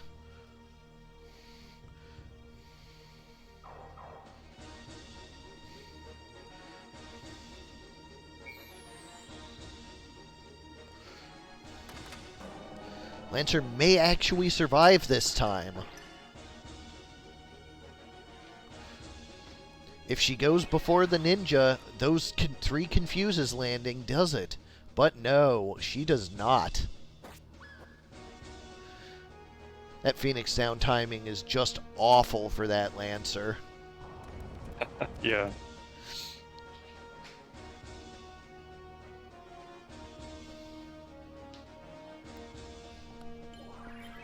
Chemist goes with an Ambrosia this time.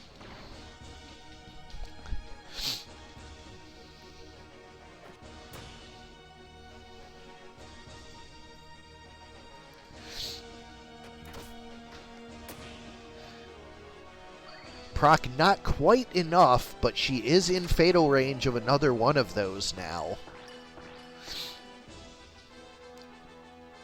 And she gets slowed with that one. And near fataled, but HP restored.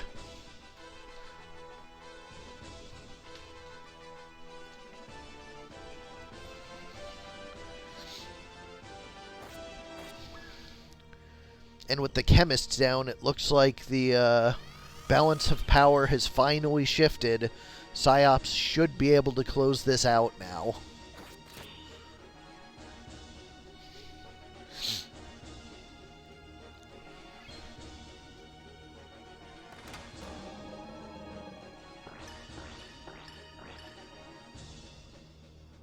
Unless some crazy confusion shenanigans happens here.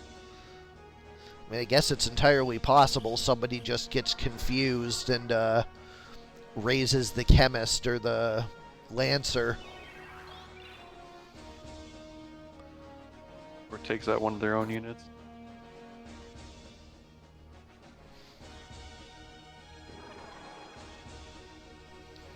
EA save on this dancing monk is interesting. Eventually she's probably just gonna smack somebody for a ton. Oh, there's still frogs. Oh no.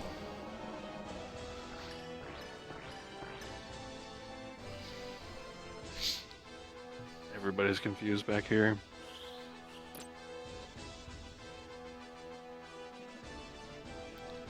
Take the speed from your teammate.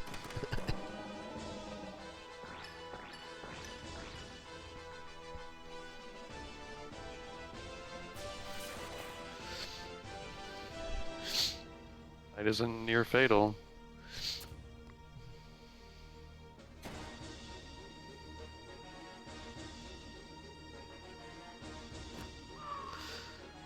Knight is down. Far away from his team.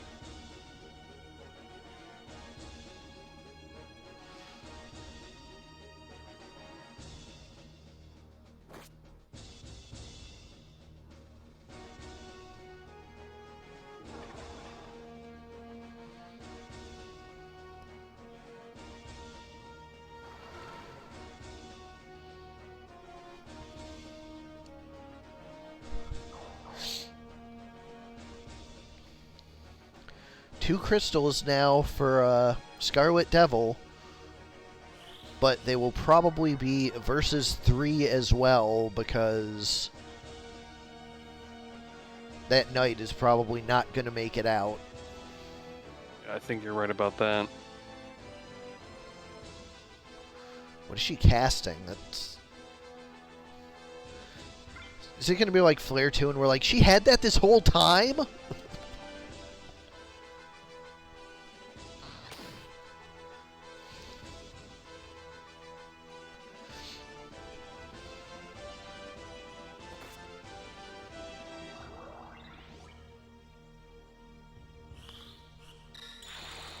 Despair too.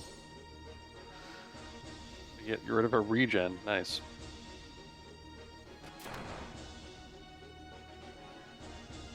Archer stops the dance before it gets a chance to confuse anybody. That's probably really good, but then the sage is like, I'll do it myself, and lands confusion on the archer.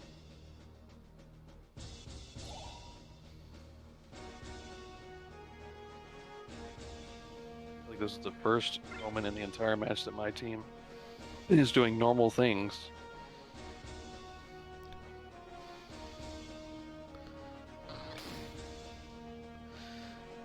Wonder how high her PA is. Getting up there.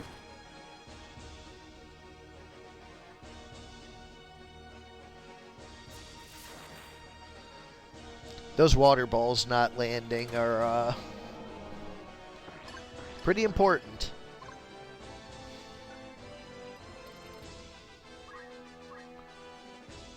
$19.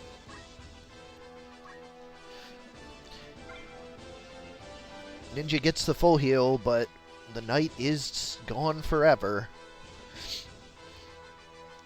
I'm still at 321 health as well, and I believe has regen on her. Tell you what, Carve Motto is not the thing you want to be proccing. Water Ball is. Ouch, big crit there. Yeah.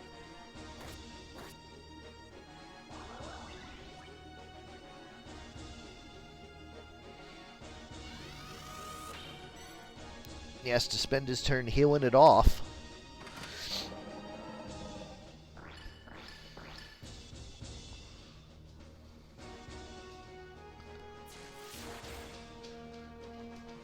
Once again, HP restore for the ninja.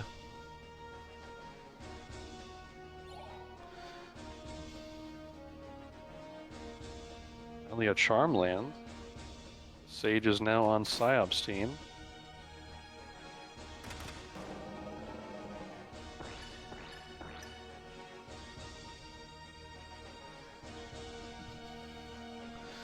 Going for the death spell too.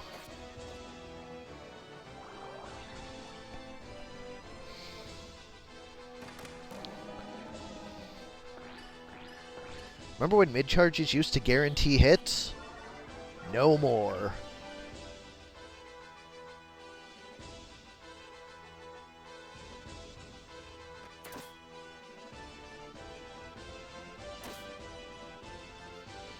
$20. Oh, Monk is in critical.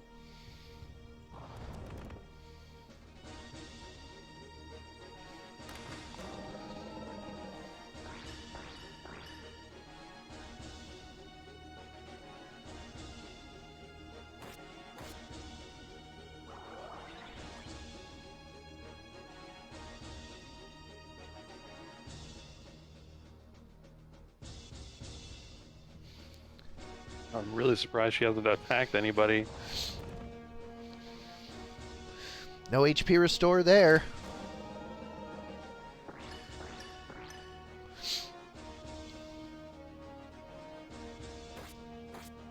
Confusion gets the kill because instead of running away, it acts confused.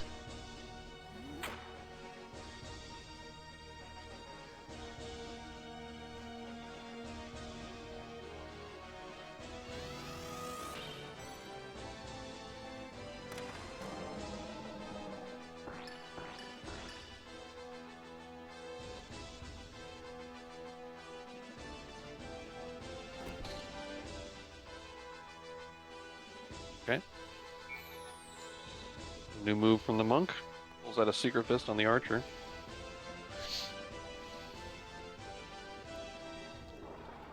Cheer up, little samurai.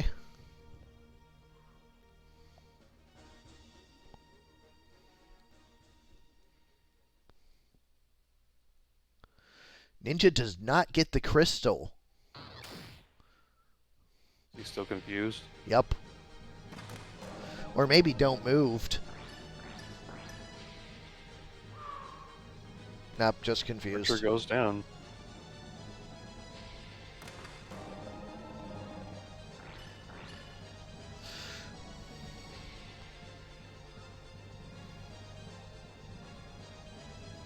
What is the samurai doing?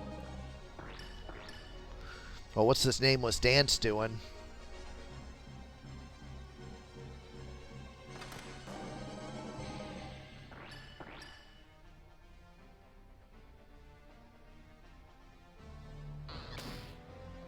$144.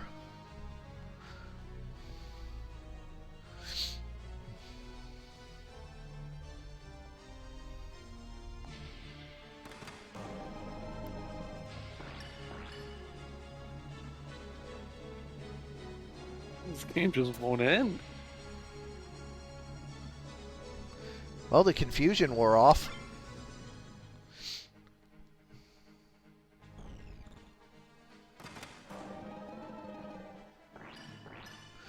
Does the ninja have any way to heal himself?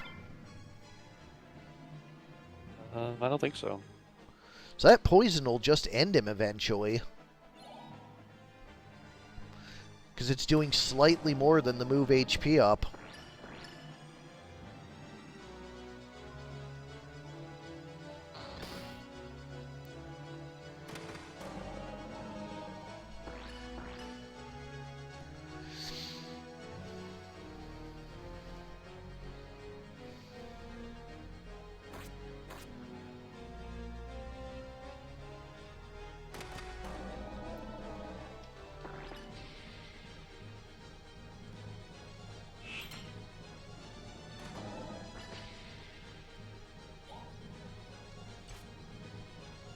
His stigma magic's the charm away.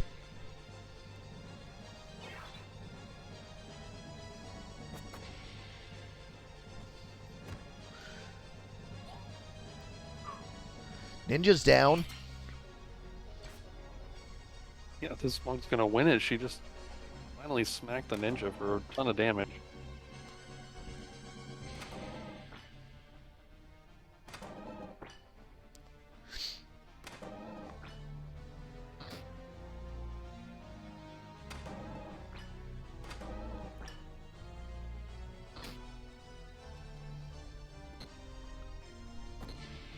There's a secret fist and a runaway.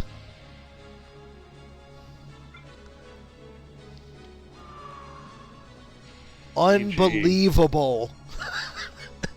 One dancer versus 3 enemies. Who wins? Definitely would not have guessed the dancer prior to this moment. Embodiment of Scarlet Devil takes it 2-0, and Psyops are out of the tournament. Good lord.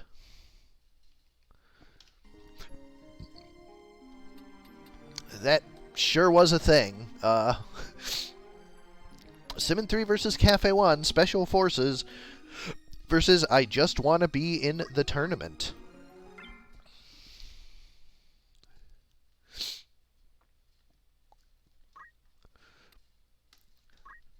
For the Special Forces, we have Marine the Morble with Lick, Infantry the Morble with Lick, Artillery the Ninja with Draw Out, Weapon Guard, Abandon, and Morale the Ninja with Talk Skill, Damage Split, Equip Armor, and Move +2.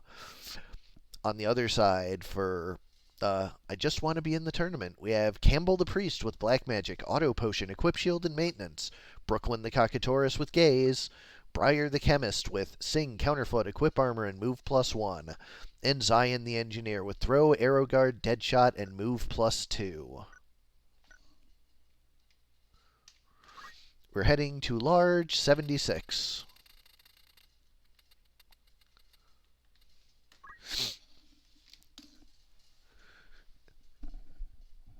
And I will be right back. Okay.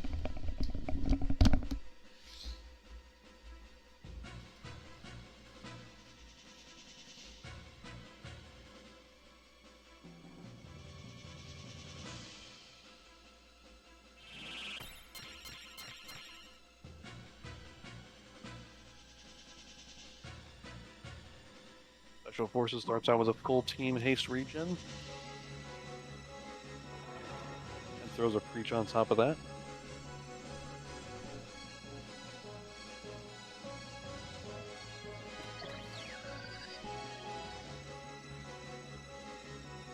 Third haste itself.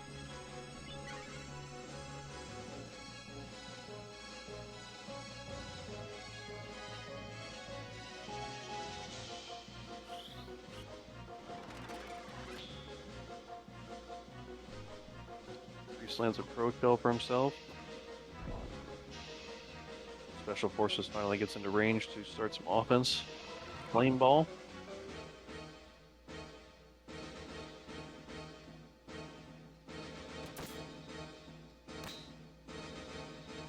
Engineer gets a big crit on the ninja, but the damage split. Bird tries for a Petrify on one of the Malboros, but does not land it.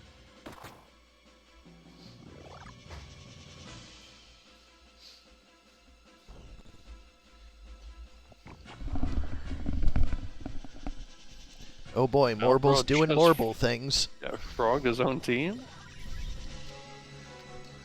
Wasn't even confused.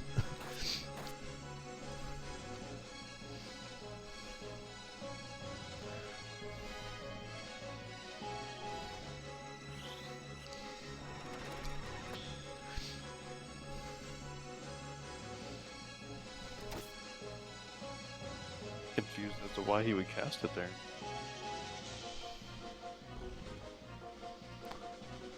Well, it did stone the bird.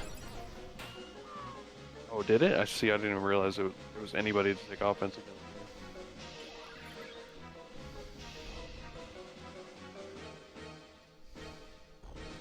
Fury does manage to take out the engineer.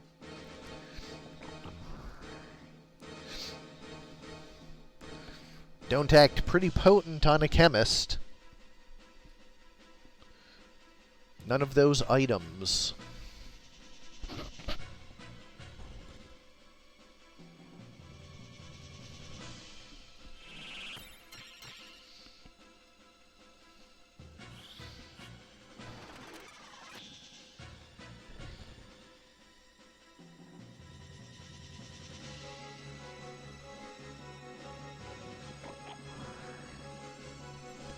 Another frog. This time, not even his own teammate.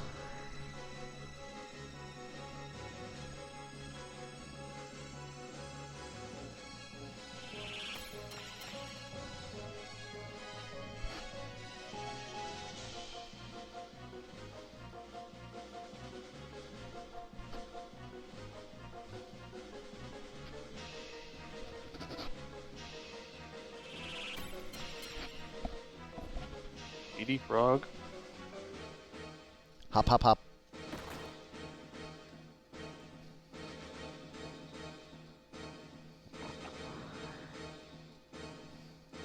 It's confusion with that one. Wow. These Marlboros are putting in work. The slow-moving wall of statuses right now.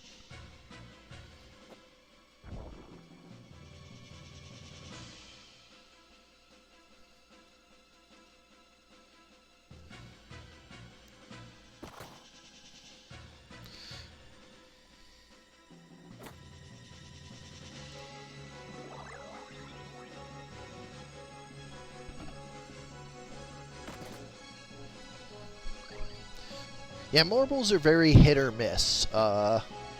Sometimes they just completely ruin your entire team, and other times they just sit there poisoning them and die.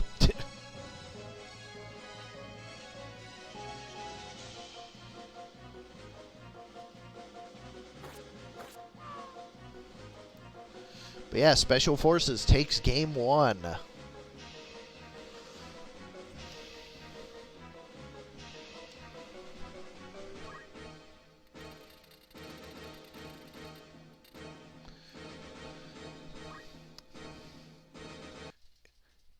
And you thought they were scary on a large map.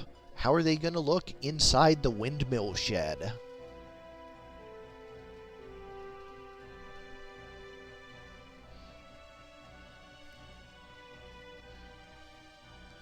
Man, can you imagine these guys going up against Embodiment of Scarlet Devil with its constant dead spell too? Yeah, that'll be interesting. Sorry, Morbles, you just don't do anything. Also, I think that's who they are up against if they win.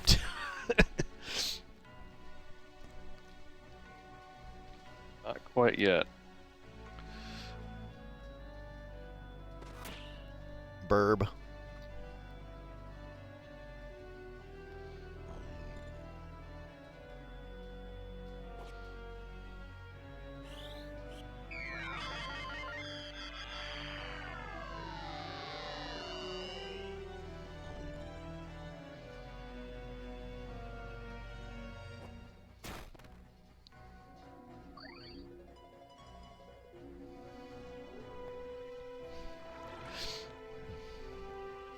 Preach may not be super... Oh, wait, never mind. That's on the Morbles team. I was going to be like, that's not super great against Morbles, but teammate, it's fine. Yep. Marlboros haven't really tried any bad breaths yet. Here we go. Nope. Still going for Tentacle. Yeah, this is, like I said, sometimes they're super scary, and sometimes they just do literally nothing.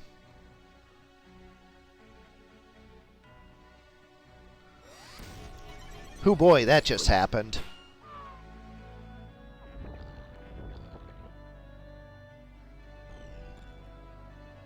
Cheery does take out one enemy.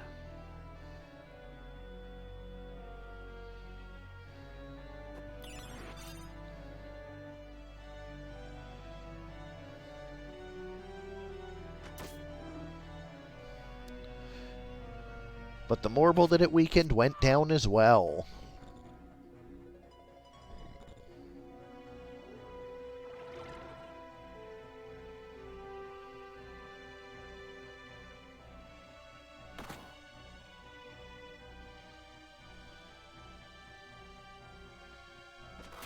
That's a pretty big wind strike right there.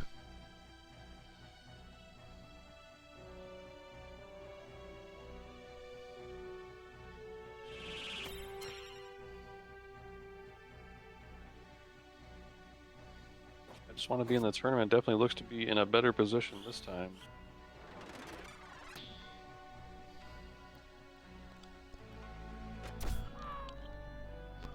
Yep, that engineer definitely doing work.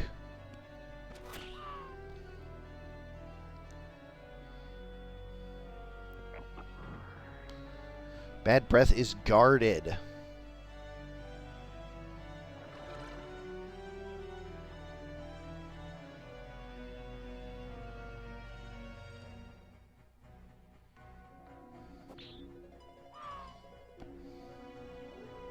Tries to heal the priest's teammate, but dies for the effort.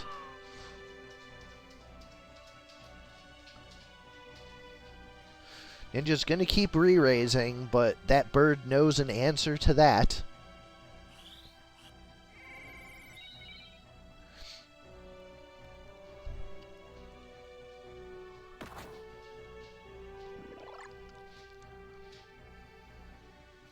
Bird's going to die to poison eventually, though. Now it will. The fact that it keeps wind striking instead of gazing is really bad for it.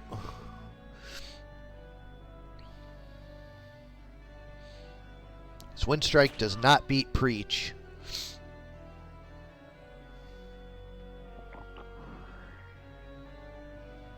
Bird gets a taste of its own medicine.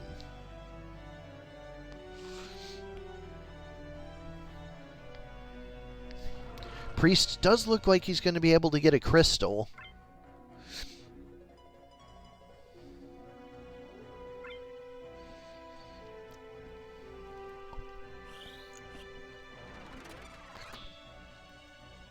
Can he get over to get the engineer before he crystallizes, or is he going to have to go for an Asuna that he probably doesn't even have on the bird?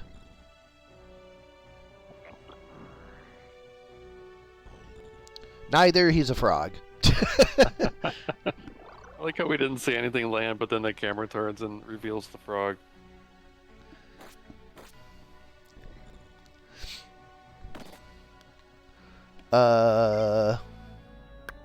Special Forces won the last one, right? Yes. Alright, so they're gonna take it 2-0.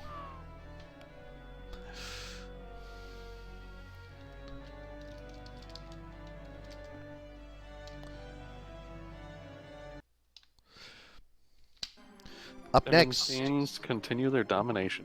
Yep. Up next, Love Card Magic 1 versus Coppola 3. Who you gonna call versus Templar Knights? Be right back.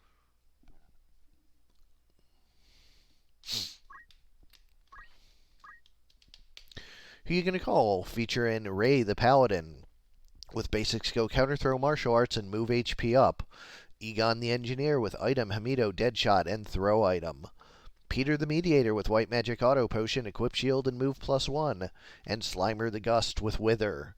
On the other side for the Templar Knights, we have Lawfrey the Sage with draw out, damage split, magic attack up, and defense up.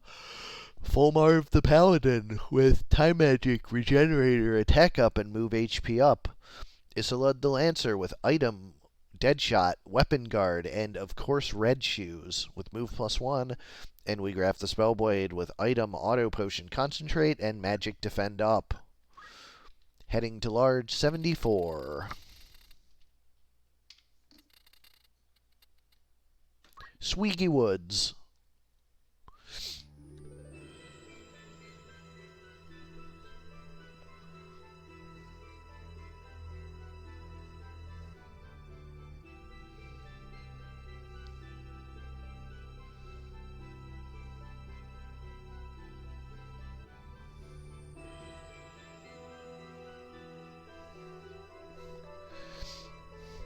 We have an opening Kiyomori for 4. And a haste 2 right behind it. Knights Templar ready for battle.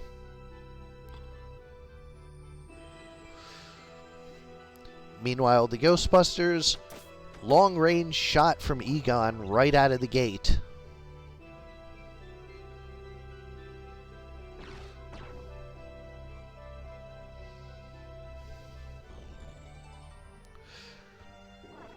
Ray with a cheer up for Egon. And Peter, I don't know what he's doing.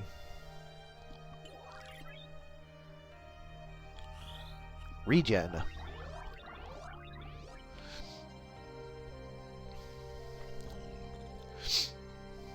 Isolde the Lancer moving in. 360. Near fatal for Egon, but not quite enough yet. Slimer has an attack for Isolde's back. Lofrey's probably going to finish off Egon here. Yep.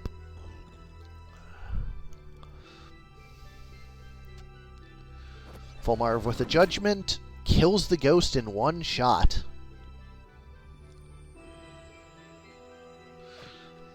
Isolde is guarded. Ray wishes back the engineer.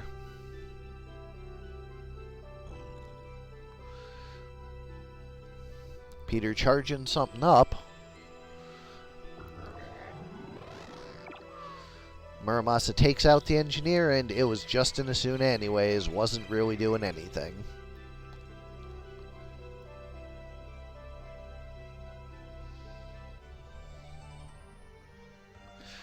Isolde moving in. Attacking the air. But it doesn't matter because another Muramasa takes out one and near fatals the other. It is just a near fatal paladin, and all he has is wish.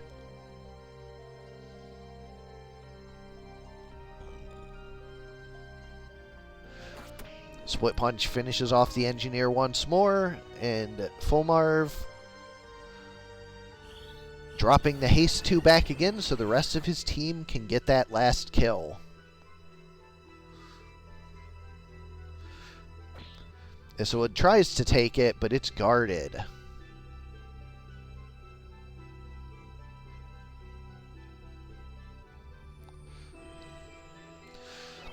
Lofrey can't quite get there, so only has a Kiyomori. Fulmarv can't get there either, nor can Weegraf. Ray has bought another turn to wish up a teammate.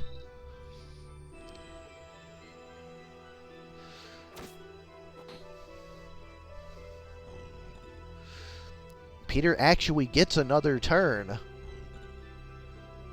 but does not live long enough to see the fruits of it. Templar Knights take game 1.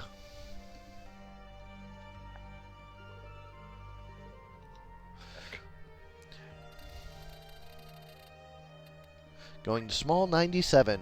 Templar Knights took game 1.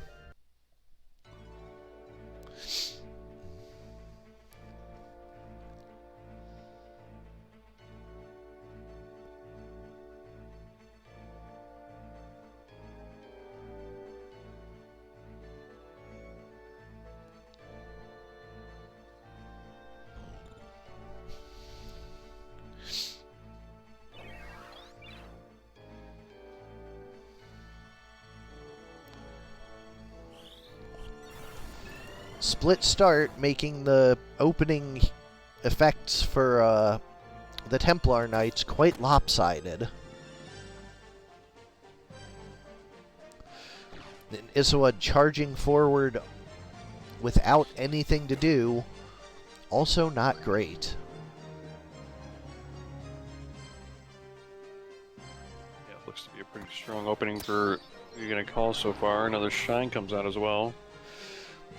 Yeah, if the Templar Knights take this with this bad a start, then it's just the difference in the teams.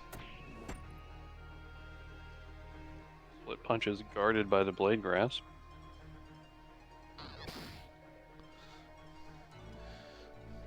Like, this is everything you could want if you're who you gonna call. Another Blade Grasp from the Gust. Can't dodge these drawouts though. Gust goes down.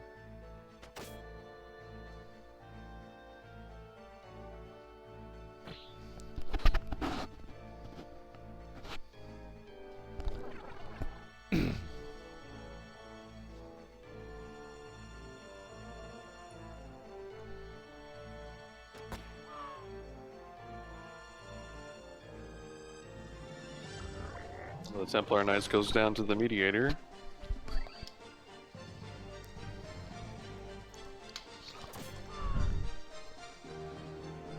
Zerking Lancer takes out the Engineer. Although the engineer does have re-raise. And Ambrosia to go with it.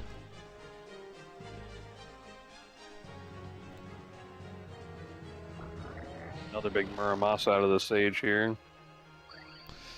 A Can't quite confusion. bring him down. Still, confusion, pretty big deal, especially with Ray horribly out of position like that. Asuna does take care of it, but it wastes the mediator's turn.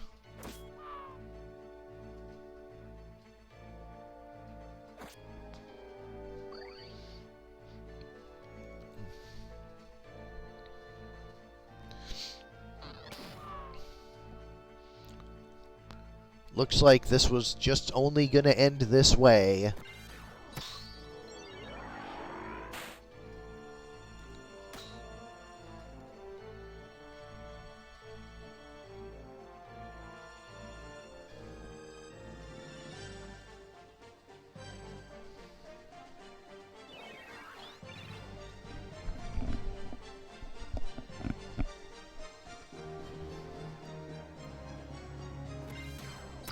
Be a big shine, but it's not going to be enough.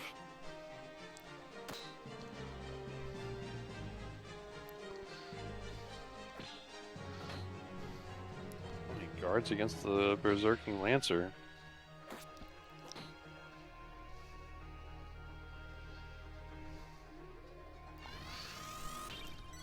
But he can't really deal with that Murasame.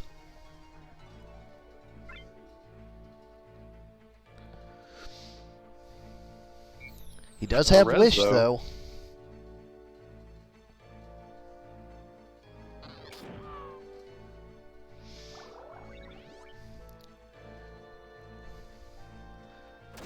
Yeah, Res does not look to be enough to get out of this pickle.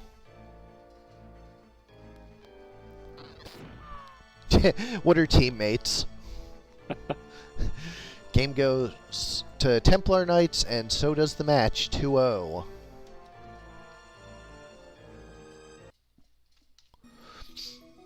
Up next, we have Barren 1 versus Love Card Magic 2. 11 speed versus Oops, I Did It Again. Two very fast teams looking to get ahead in the early game.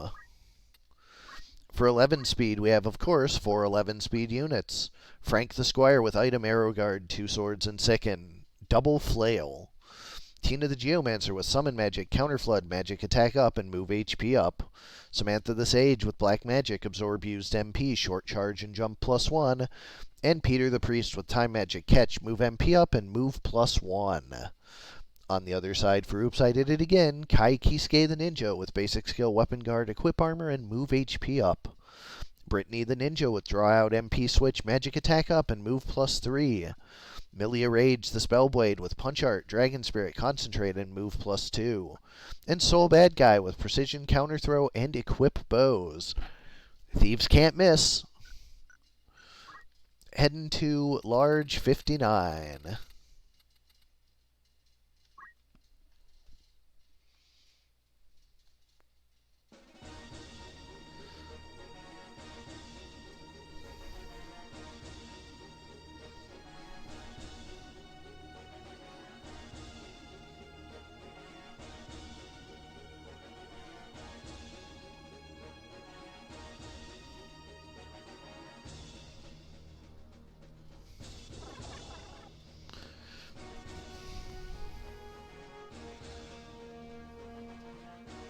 Red Ninja starts with a little pep talk for himself.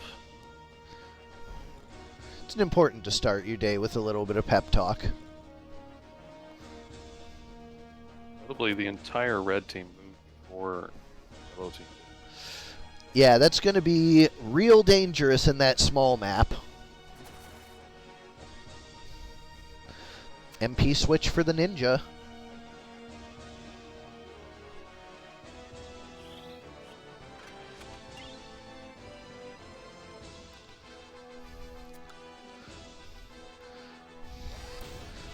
Yeah, knew that was coming. Triple kill, including herself. Lightning Stab for 195. Followed up with a Vital Strike for 286. Gets the crit and the kill.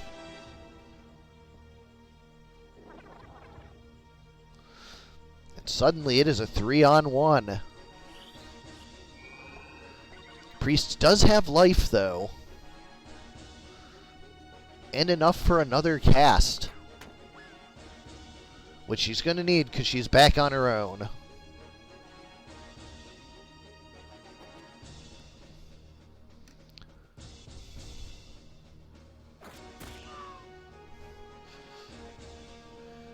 Brutal.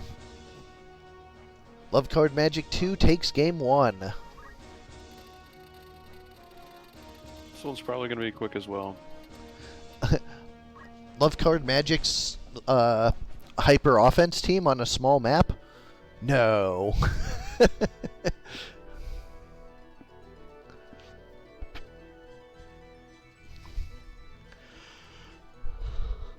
Oh boy, yeah. This is going to be over before any of 11 speed even gets a turn. Probably right. This is a very good layout for this team.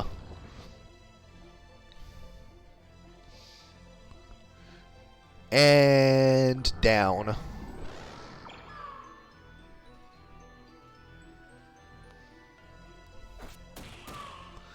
Youch.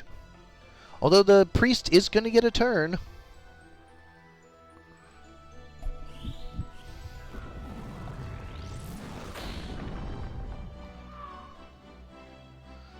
Oh, the haymakers are being thrown back and forth here. Sage gets another one of those. I mean, if they group up, and she gets another flare too.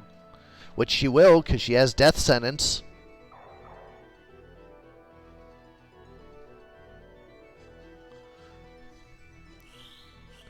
Oh my.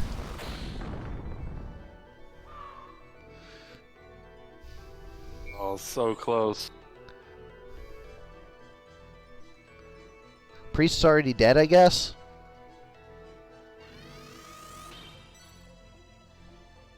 Yeah. Yeah. Absolutely brutal. Oops, I did again. Takes it 2-0.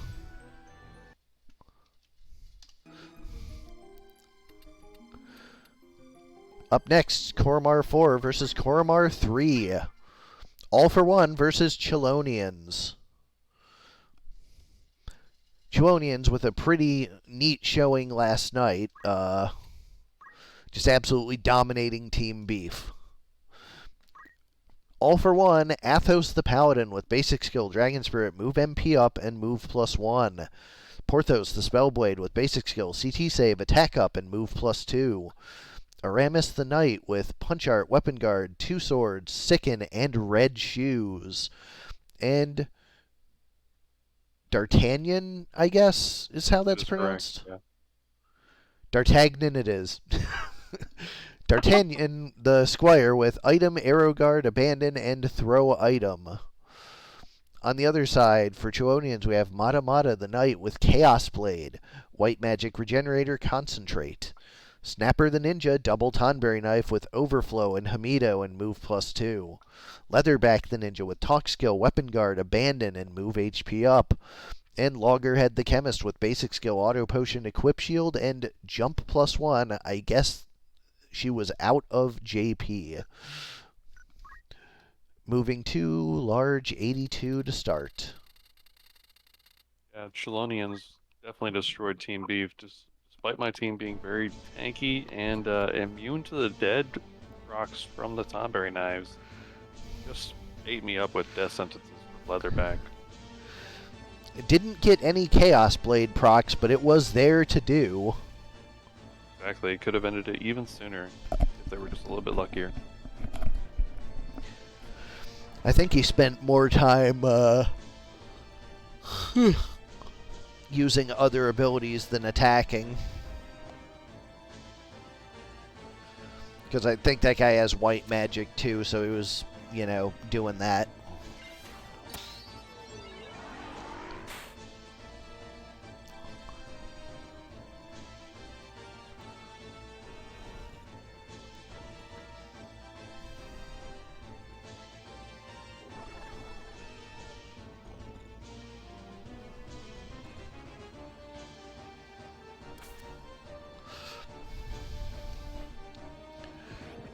Alrighty, first death sentence lands.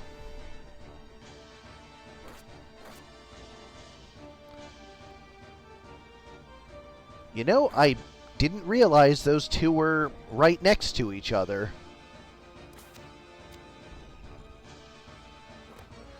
I thought there was a gap between those, but apparently not.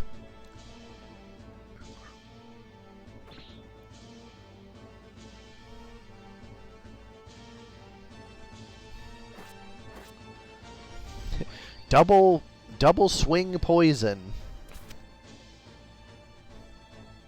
There's another death sentence.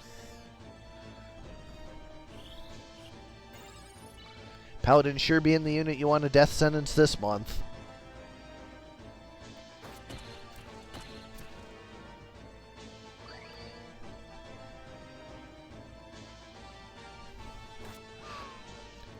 Dead. Squire has a Phoenix down for him, but He's also about to get death sentence. that's 3 death sentences and a near-fatal Spellblade. Does guard against the Chemist.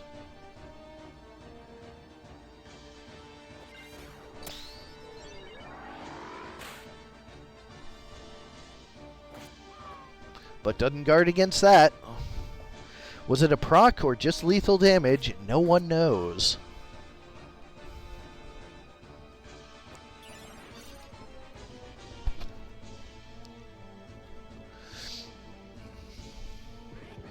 Death sentence on the critical Spellblade. Uh-oh. The entire blue team is under sentence.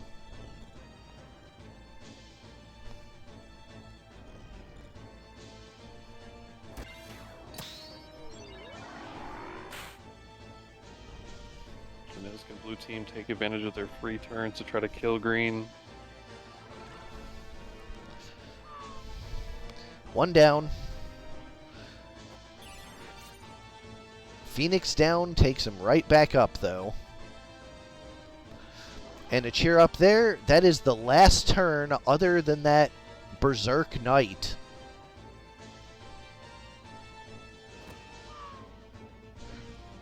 Or no, wait, I had it incorrect. The Spellblade has one more turn.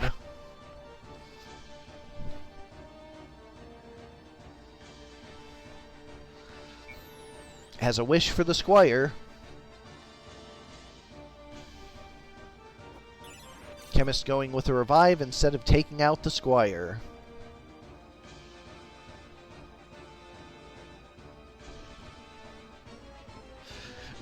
Oh no, death sentence. That Squire has a revival, has Phoenix down. That's gonna slow this down a bunch. Sure. Paladin actually has a chance to get something going. There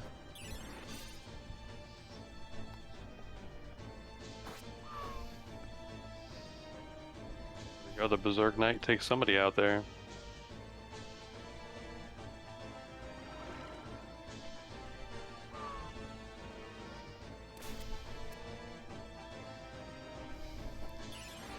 Chemist brings him back up.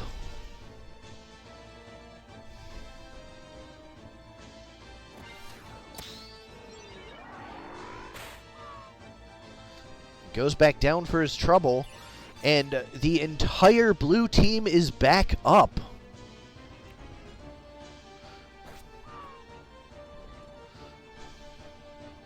All for One showing its durability here.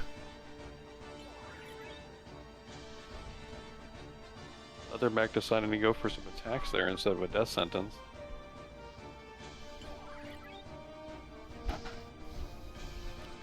Squire's down.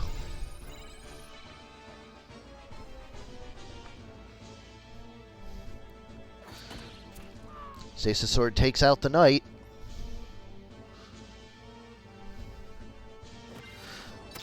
And of course we've seen this a few times.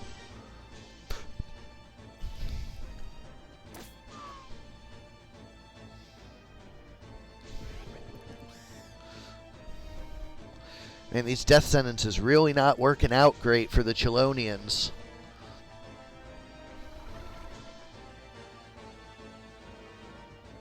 Yeah, and despite that, they're still in the lead.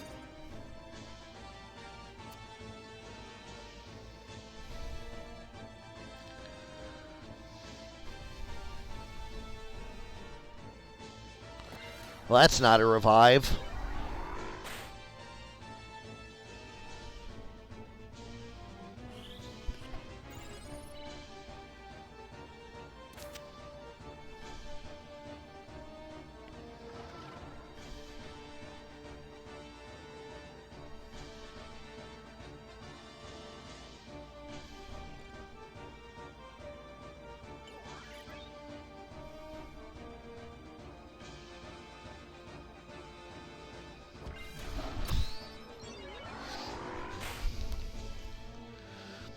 And that is the last gasp from All for One.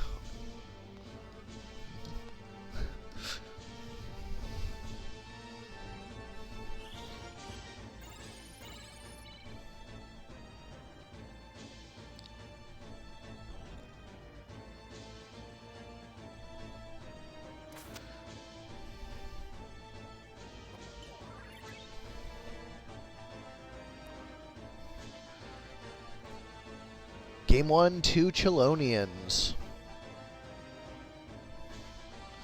Small 98 coming up next. Death Sentence Ninja's MVP. Sure is.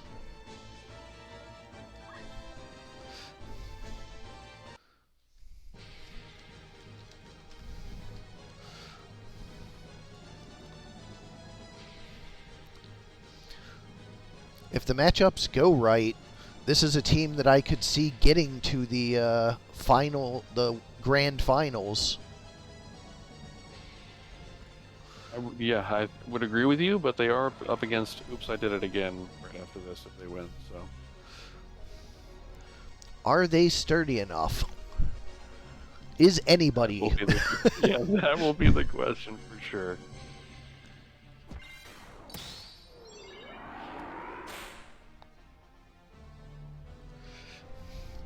There are a few teams to watch out for, and this is certainly one of them.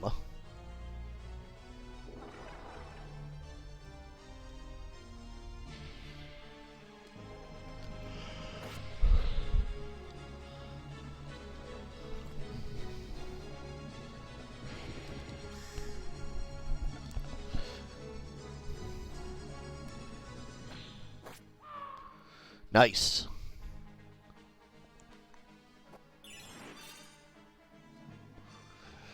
I never see the hit rates. Are these death sentences 100%? Yes.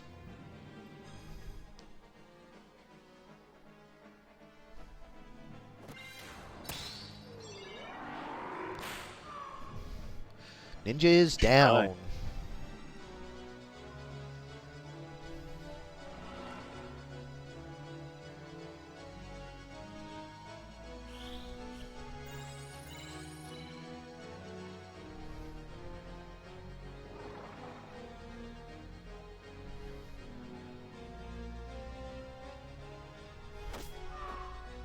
Ouch.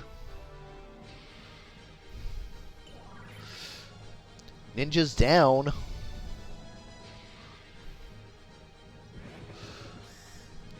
Paladin gets the obviously upcoming death sentence.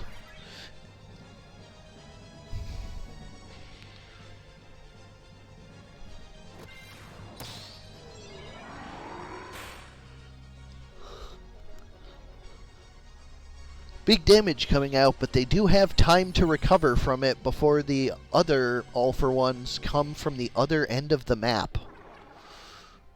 Their lack of move really hurting them here. Sure, the Berserk Ninja doesn't even get in range to attack anybody. He's going to be dead next turn. But despite all that, All for One looks to be in a little bit better position this round than last one, so... It really depends on what that Paladin can put together with his last turn. Yep.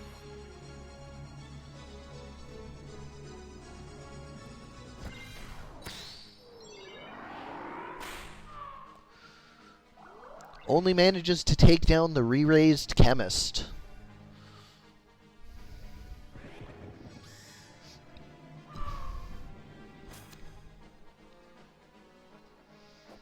Squire comes flying in with a Phoenix down for the Berserk Knight.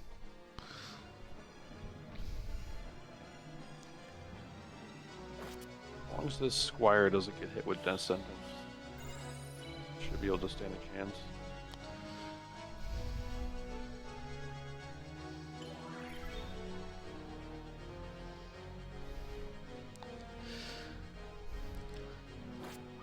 Ninja has the answer for that revival.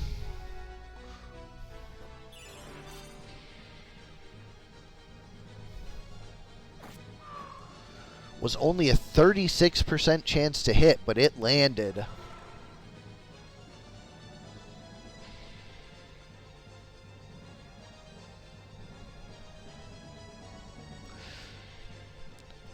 With his last turn, tries to take out the ninja before the cure, but fails.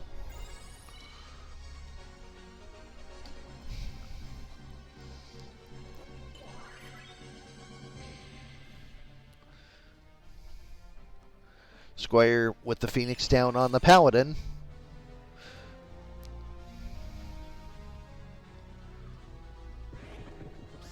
Ninja with Death Sentence, unfortunately. But the Berserker goes head-on against a Sea Evade Ninja. That just doesn't work.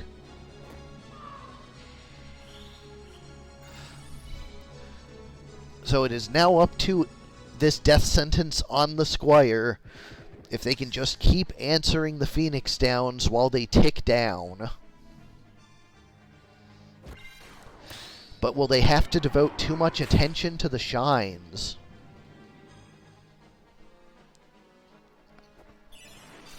So far, in Chelonian's favor. For sure.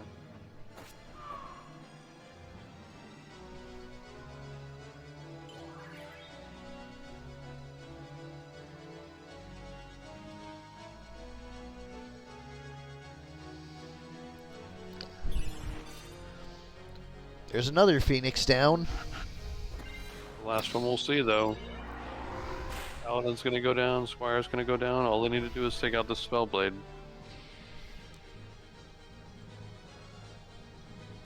And that was not a death sentence. The game is over. Well, will be over. Chelonians will have taken it 2-0.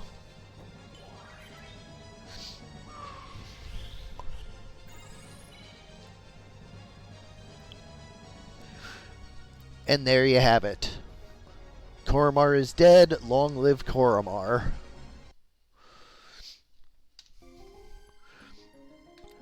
Up next, we have Soul 2 versus Paddy 1. Walk and Talk versus Burt Boogaloo 6.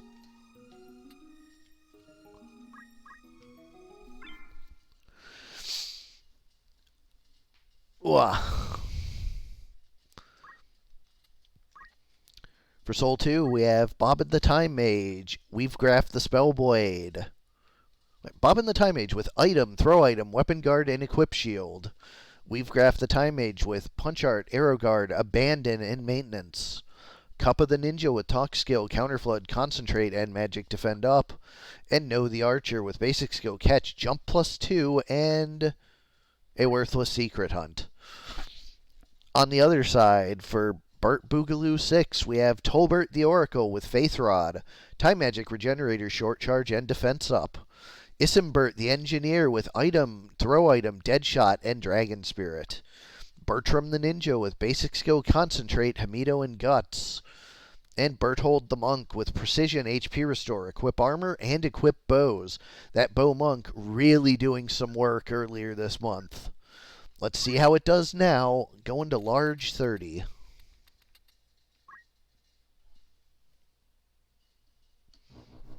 Seen this Oracle on the Birds team do some really creative defensive maneuvers as well, using Innocent on one of its units, I believe, to defend against a summon, and then yeah, Innocent to beat caster. Zodiac, Fatigue to stop a full life. Like, this Oracle is just a bag of tricks.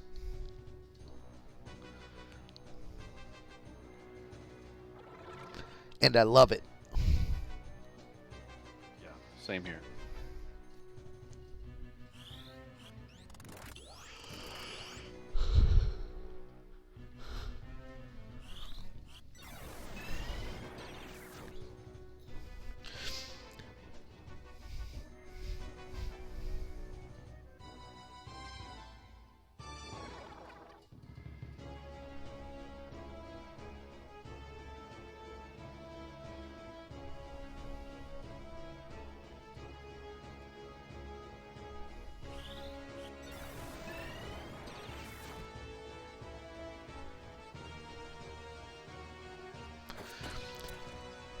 First Blood gets a don't act with the Stasis Sword.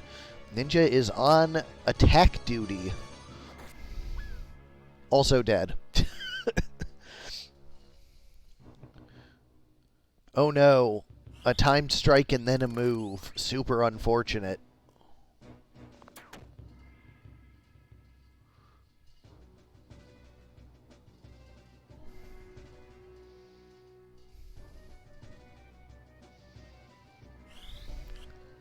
Speaking of that innocent,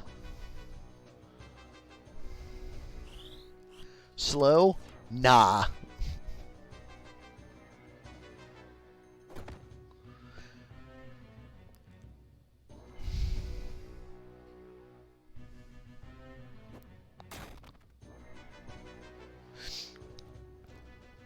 Birds are going to need this ninja back if they're going to gain any tempo here, I think. Yeah, that's their, I don't remember what they're using him for. It's a talk skiller, but I don't remember what the talk skills were.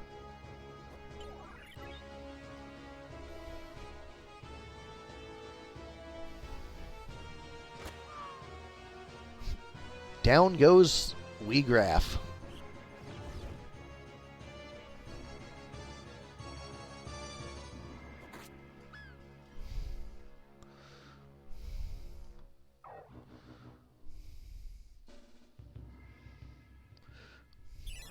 Phoenix down for the Spellblade.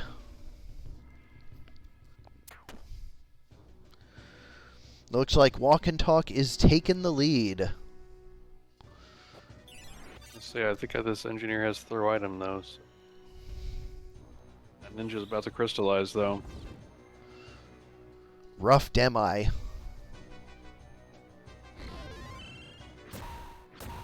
Surprised she guarded it. She has faith.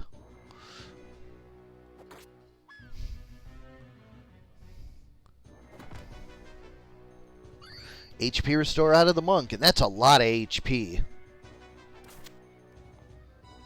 That's an almost 500 health monk. Strix Feather Finishes for the kill. Ninja. Yeah.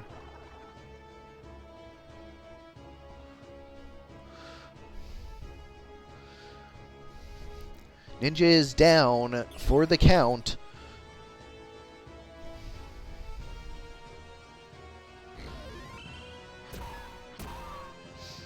Double kill with gravity. Yeah, revives here are not going to be fast enough, I don't think.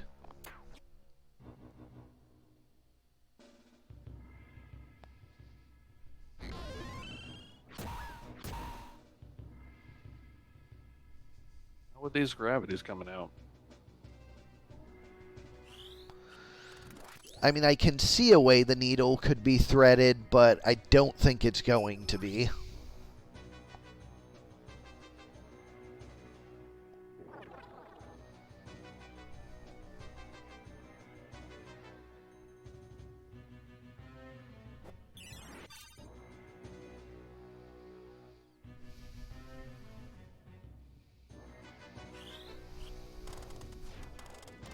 We don't want slow, we want gravities. Come on, Time Mage.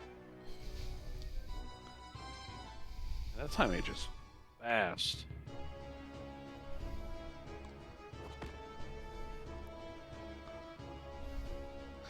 That Oracle has gotten so many really lucky dodges.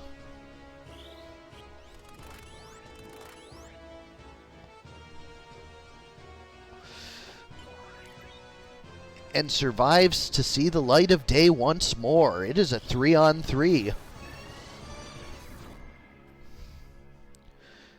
That was a huge spell out of that Oracle. Yep. And yellow team's looking pretty healthy as well. Yeah, we have a game again.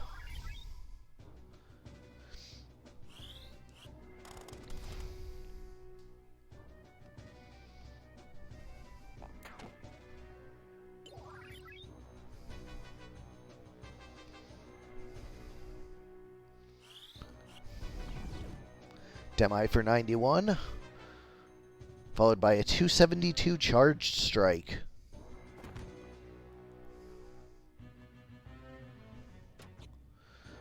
Oh, that arrow guard was huge. He would have died to that.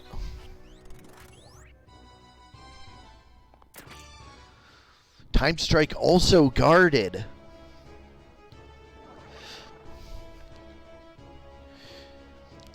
We're in a spot where any hit could turn the tide. Super tense.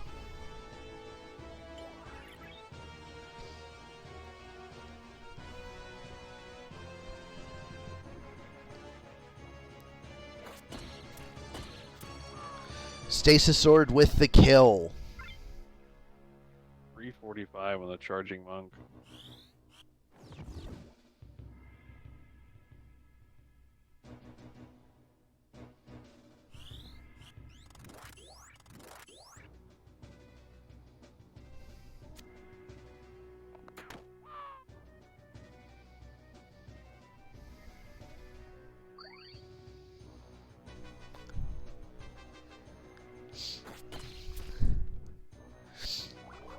Regenerator there, but it's a 3-on-1. Excuse me, a 3-on-3.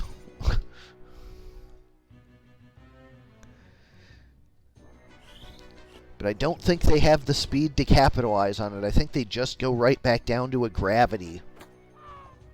Or a basic attack. Basic attacks work too. Basic attacks never go out of style.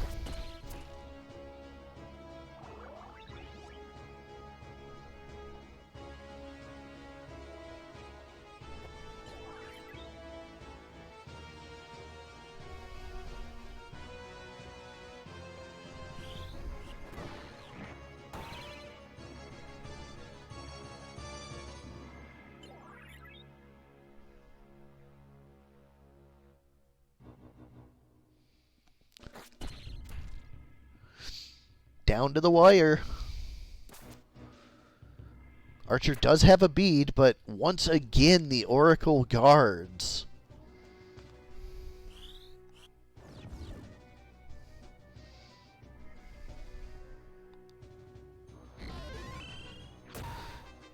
Misses with gravity. Finally, a sword strike takes her down. Ran out of stamina to dodge. Game 1 goes to Walk and Talk.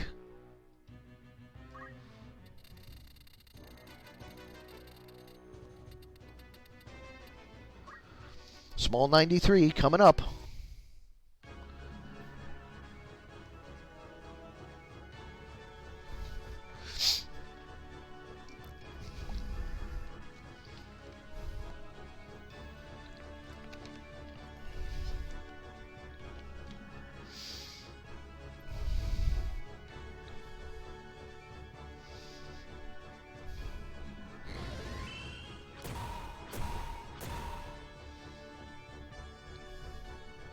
Is that a gravity that missed? Yep. Lightning ball, though. Thanks to Faith. Menace Time Mage under fire already. A quick demi to finish him off, and it does.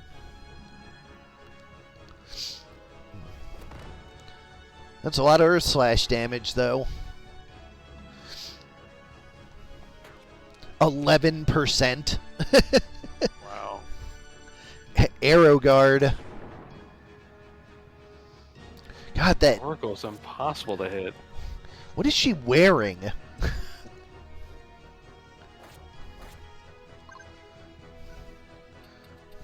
Like, what's her defensive profile? Elf mantle. Just the elf mantle, I guess. Like, apparently just the character evades on Oracle are really good at not dying.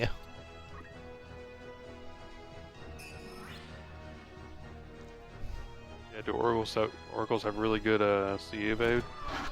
Yup.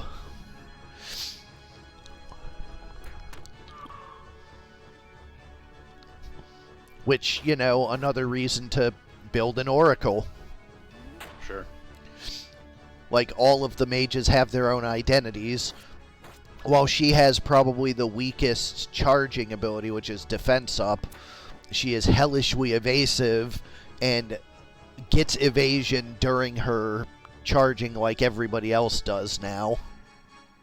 And defense up is good. You know, you can put magic defense up on her, and then she's just pretty much always taking less damage from everything. Yeah, we are going to a game 3 here.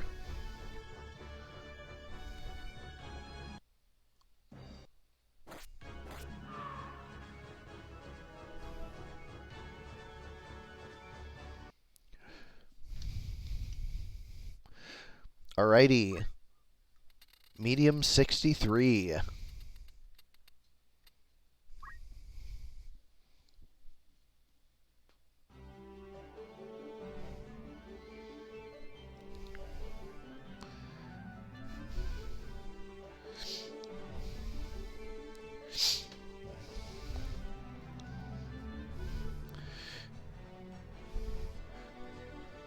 You know what? I don't even care. I'm going to update it to be that in the future. Because I like it.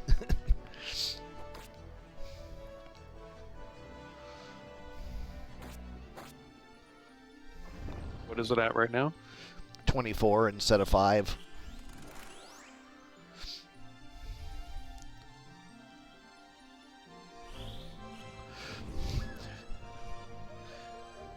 I might like take an MA or two away from them for it, but I kind of like the niche that they're filling as like the evasive defensive mages. Yeah, I like that.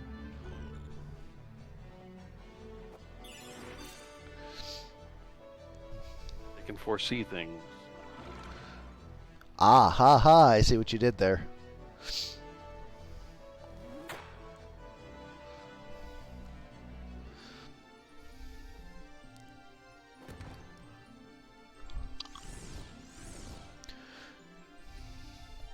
I mean, I can just always revert the 3 times MA formula and give them back a base MA formula.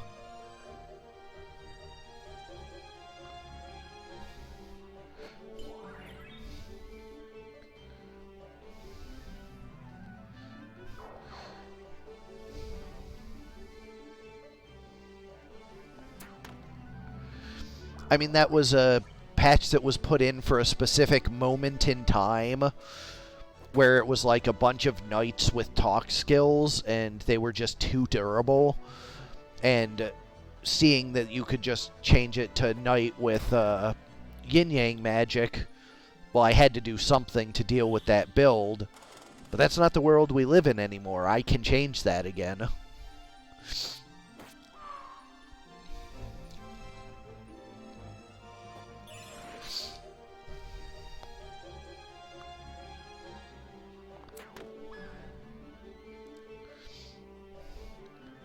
I wonder why oracles have 24 P evade. That's super weird. There's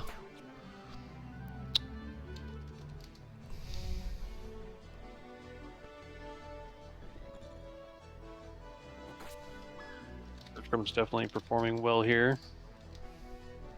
2 of Walk and Talk are down right now. Alright, Bloracle, tell me your secrets.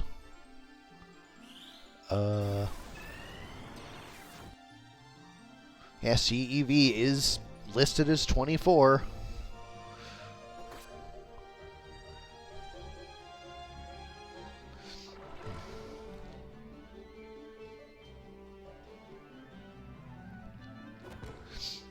Nice heal for the ninja, though.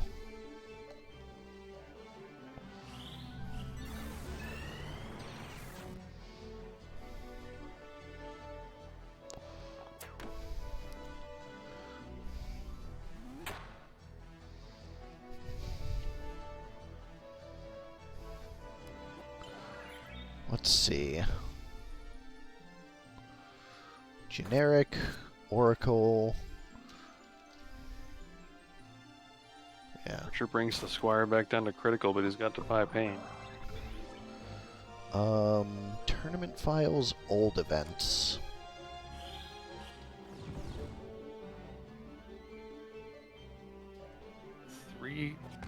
All three of Walk and Talk are in critical right now. Strix Feather finishes off the ninja. And the gunshot does not hit the arrow guard spellblade.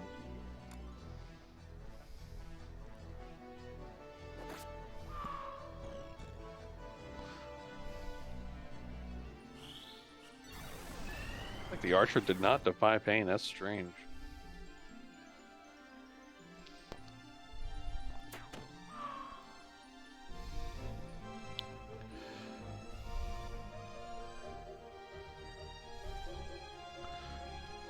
Give me 1 second, I need to double check something.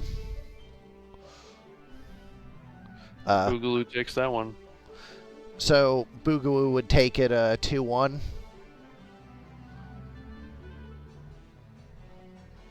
Do I have that right? Okay, June. Jobs. I believe so. Oracles. Yeah, Oracles have just had 24 C evade the entire time. When I wrote 5 in there, I just... yeah, that's Mediator, which is the job above it. I just transcribed it wrong. So, now I have a question for you guys. Most notably, Soul, since you're the one who took the L because of this. Do I need to go in and fix them to be 5 CEV and rerun the match because that's what the DC says? Or do we just let it slide? Because it was a transcription error, but generally speaking, I like to treat the DC as authoritative. So if you want to say, no, I want to see what it looks like when he's what he's supposed to be, like, that's fine. But looks like you're fine bowing out of it, so Paddy takes it 2-1. Well, all of the other mages are 5-15, so...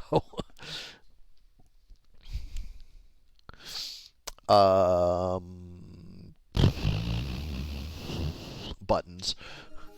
Last match of the night, Coppola 2 versus Hero 2, Snoozefest versus Spooky Scary Skeletons.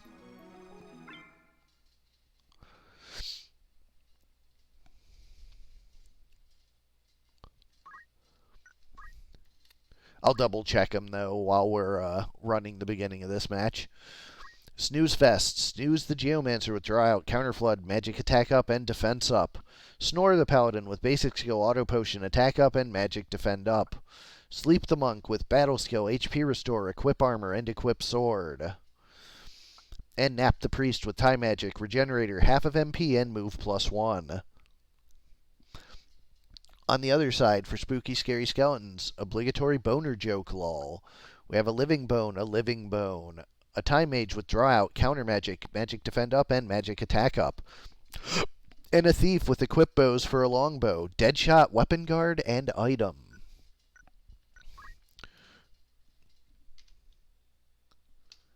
Going to large, 29.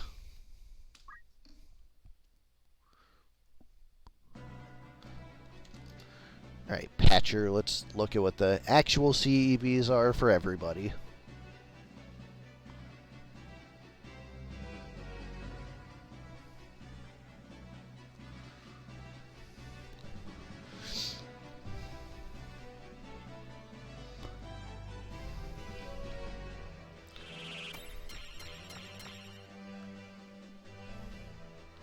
Full team haste for these scary spooky skeletons.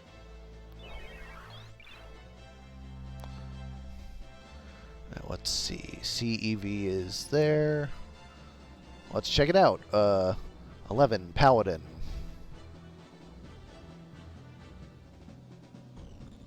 Yeah, Paladin is incorrectly 5 high.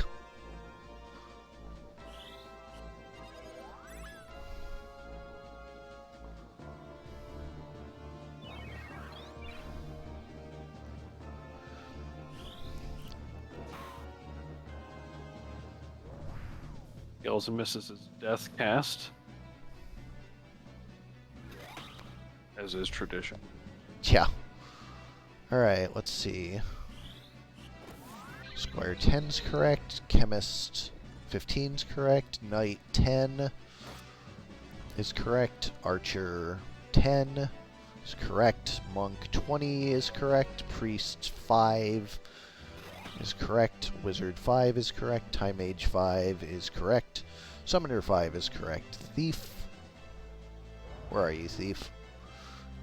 25 is correct. Mediator 5 is correct. Oracle 24, obviously, we talked about that. Geo 10 is correct. Lancer 15 is too high, going down to 10. Samurai 20 is correct. Ninja 30 is correct. Who won? Sorry, I was looking at something else as well. Player 1 won. Who's that? Actually, Snooze Fest takes game 1. I'm like, yeah, actually, I know this. Bard 30 is correct. Dancer 30 is also correct. Mime 33 is correct. Okay, yeah, like, Lancer lost 5 just now. Spellblade gained 10. And one other one got an adjustment. So, yeah, slight adjustments made. Alright. Game 2. Yeah, he had 10 less than he was supposed to.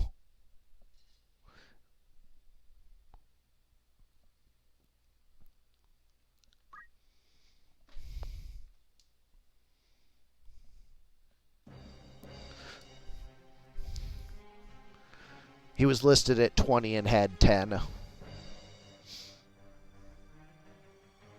No. And he was certainly doing his job in the other matches. But I've already adjusted it in Patcher, and I'm going to patch it up after this.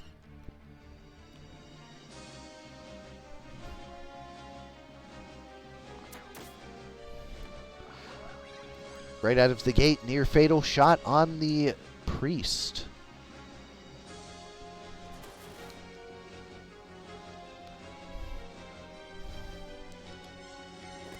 Yeah, definitely a good thing to catch this month.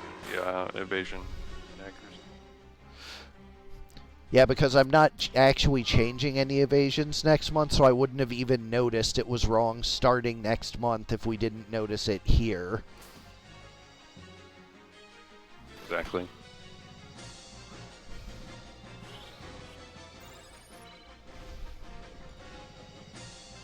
I mean, I suspect what I should actually do is drop Oracle to 5 for the rest of this event, because, like, there's only one in the tournament. Like, but Oracle will definitely be 24 next month, because I saw it and I liked it, and I want it to keep happening. Yeah, I fully support that idea. I think that's a really cool thematic choice for them. Yes, they were 24 last month. I just checked the patcher files. It was just a transcription error because CEV was never actually in the data companion until this month. So when I added it in, I just made an error.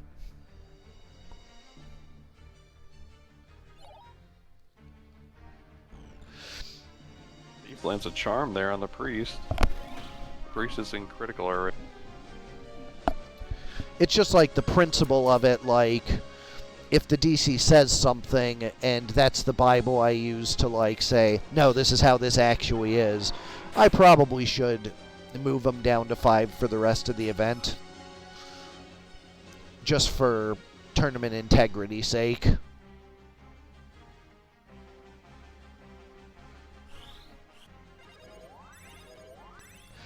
Yeah, like, we know why it is, and it's definitely, like, going to be that way in the future, like, 100%. This is just, like, a principle thing about I should probably, like, fix it when it's drawn to my attention. I mean, at a certain point, you're so far into the tournament that it's like the integrity isn't there because it was never changed before. So, no. It feels like we're past the point of no return for this tourney. I mean, also a valid point. I definitely, on the, like, 9th day of the event, don't want to be rerunning matches all the way up to here with Bert's. Exactly.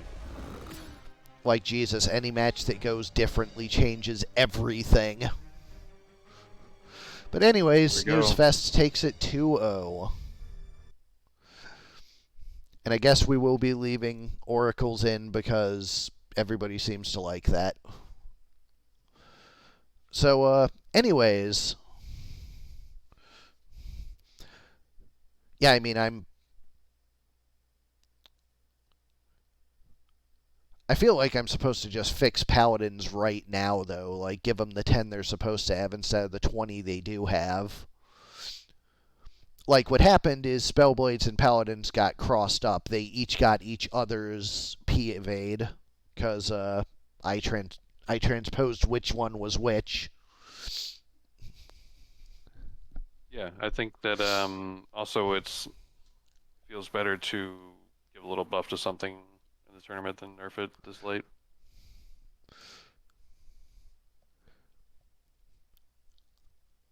So, yeah, let me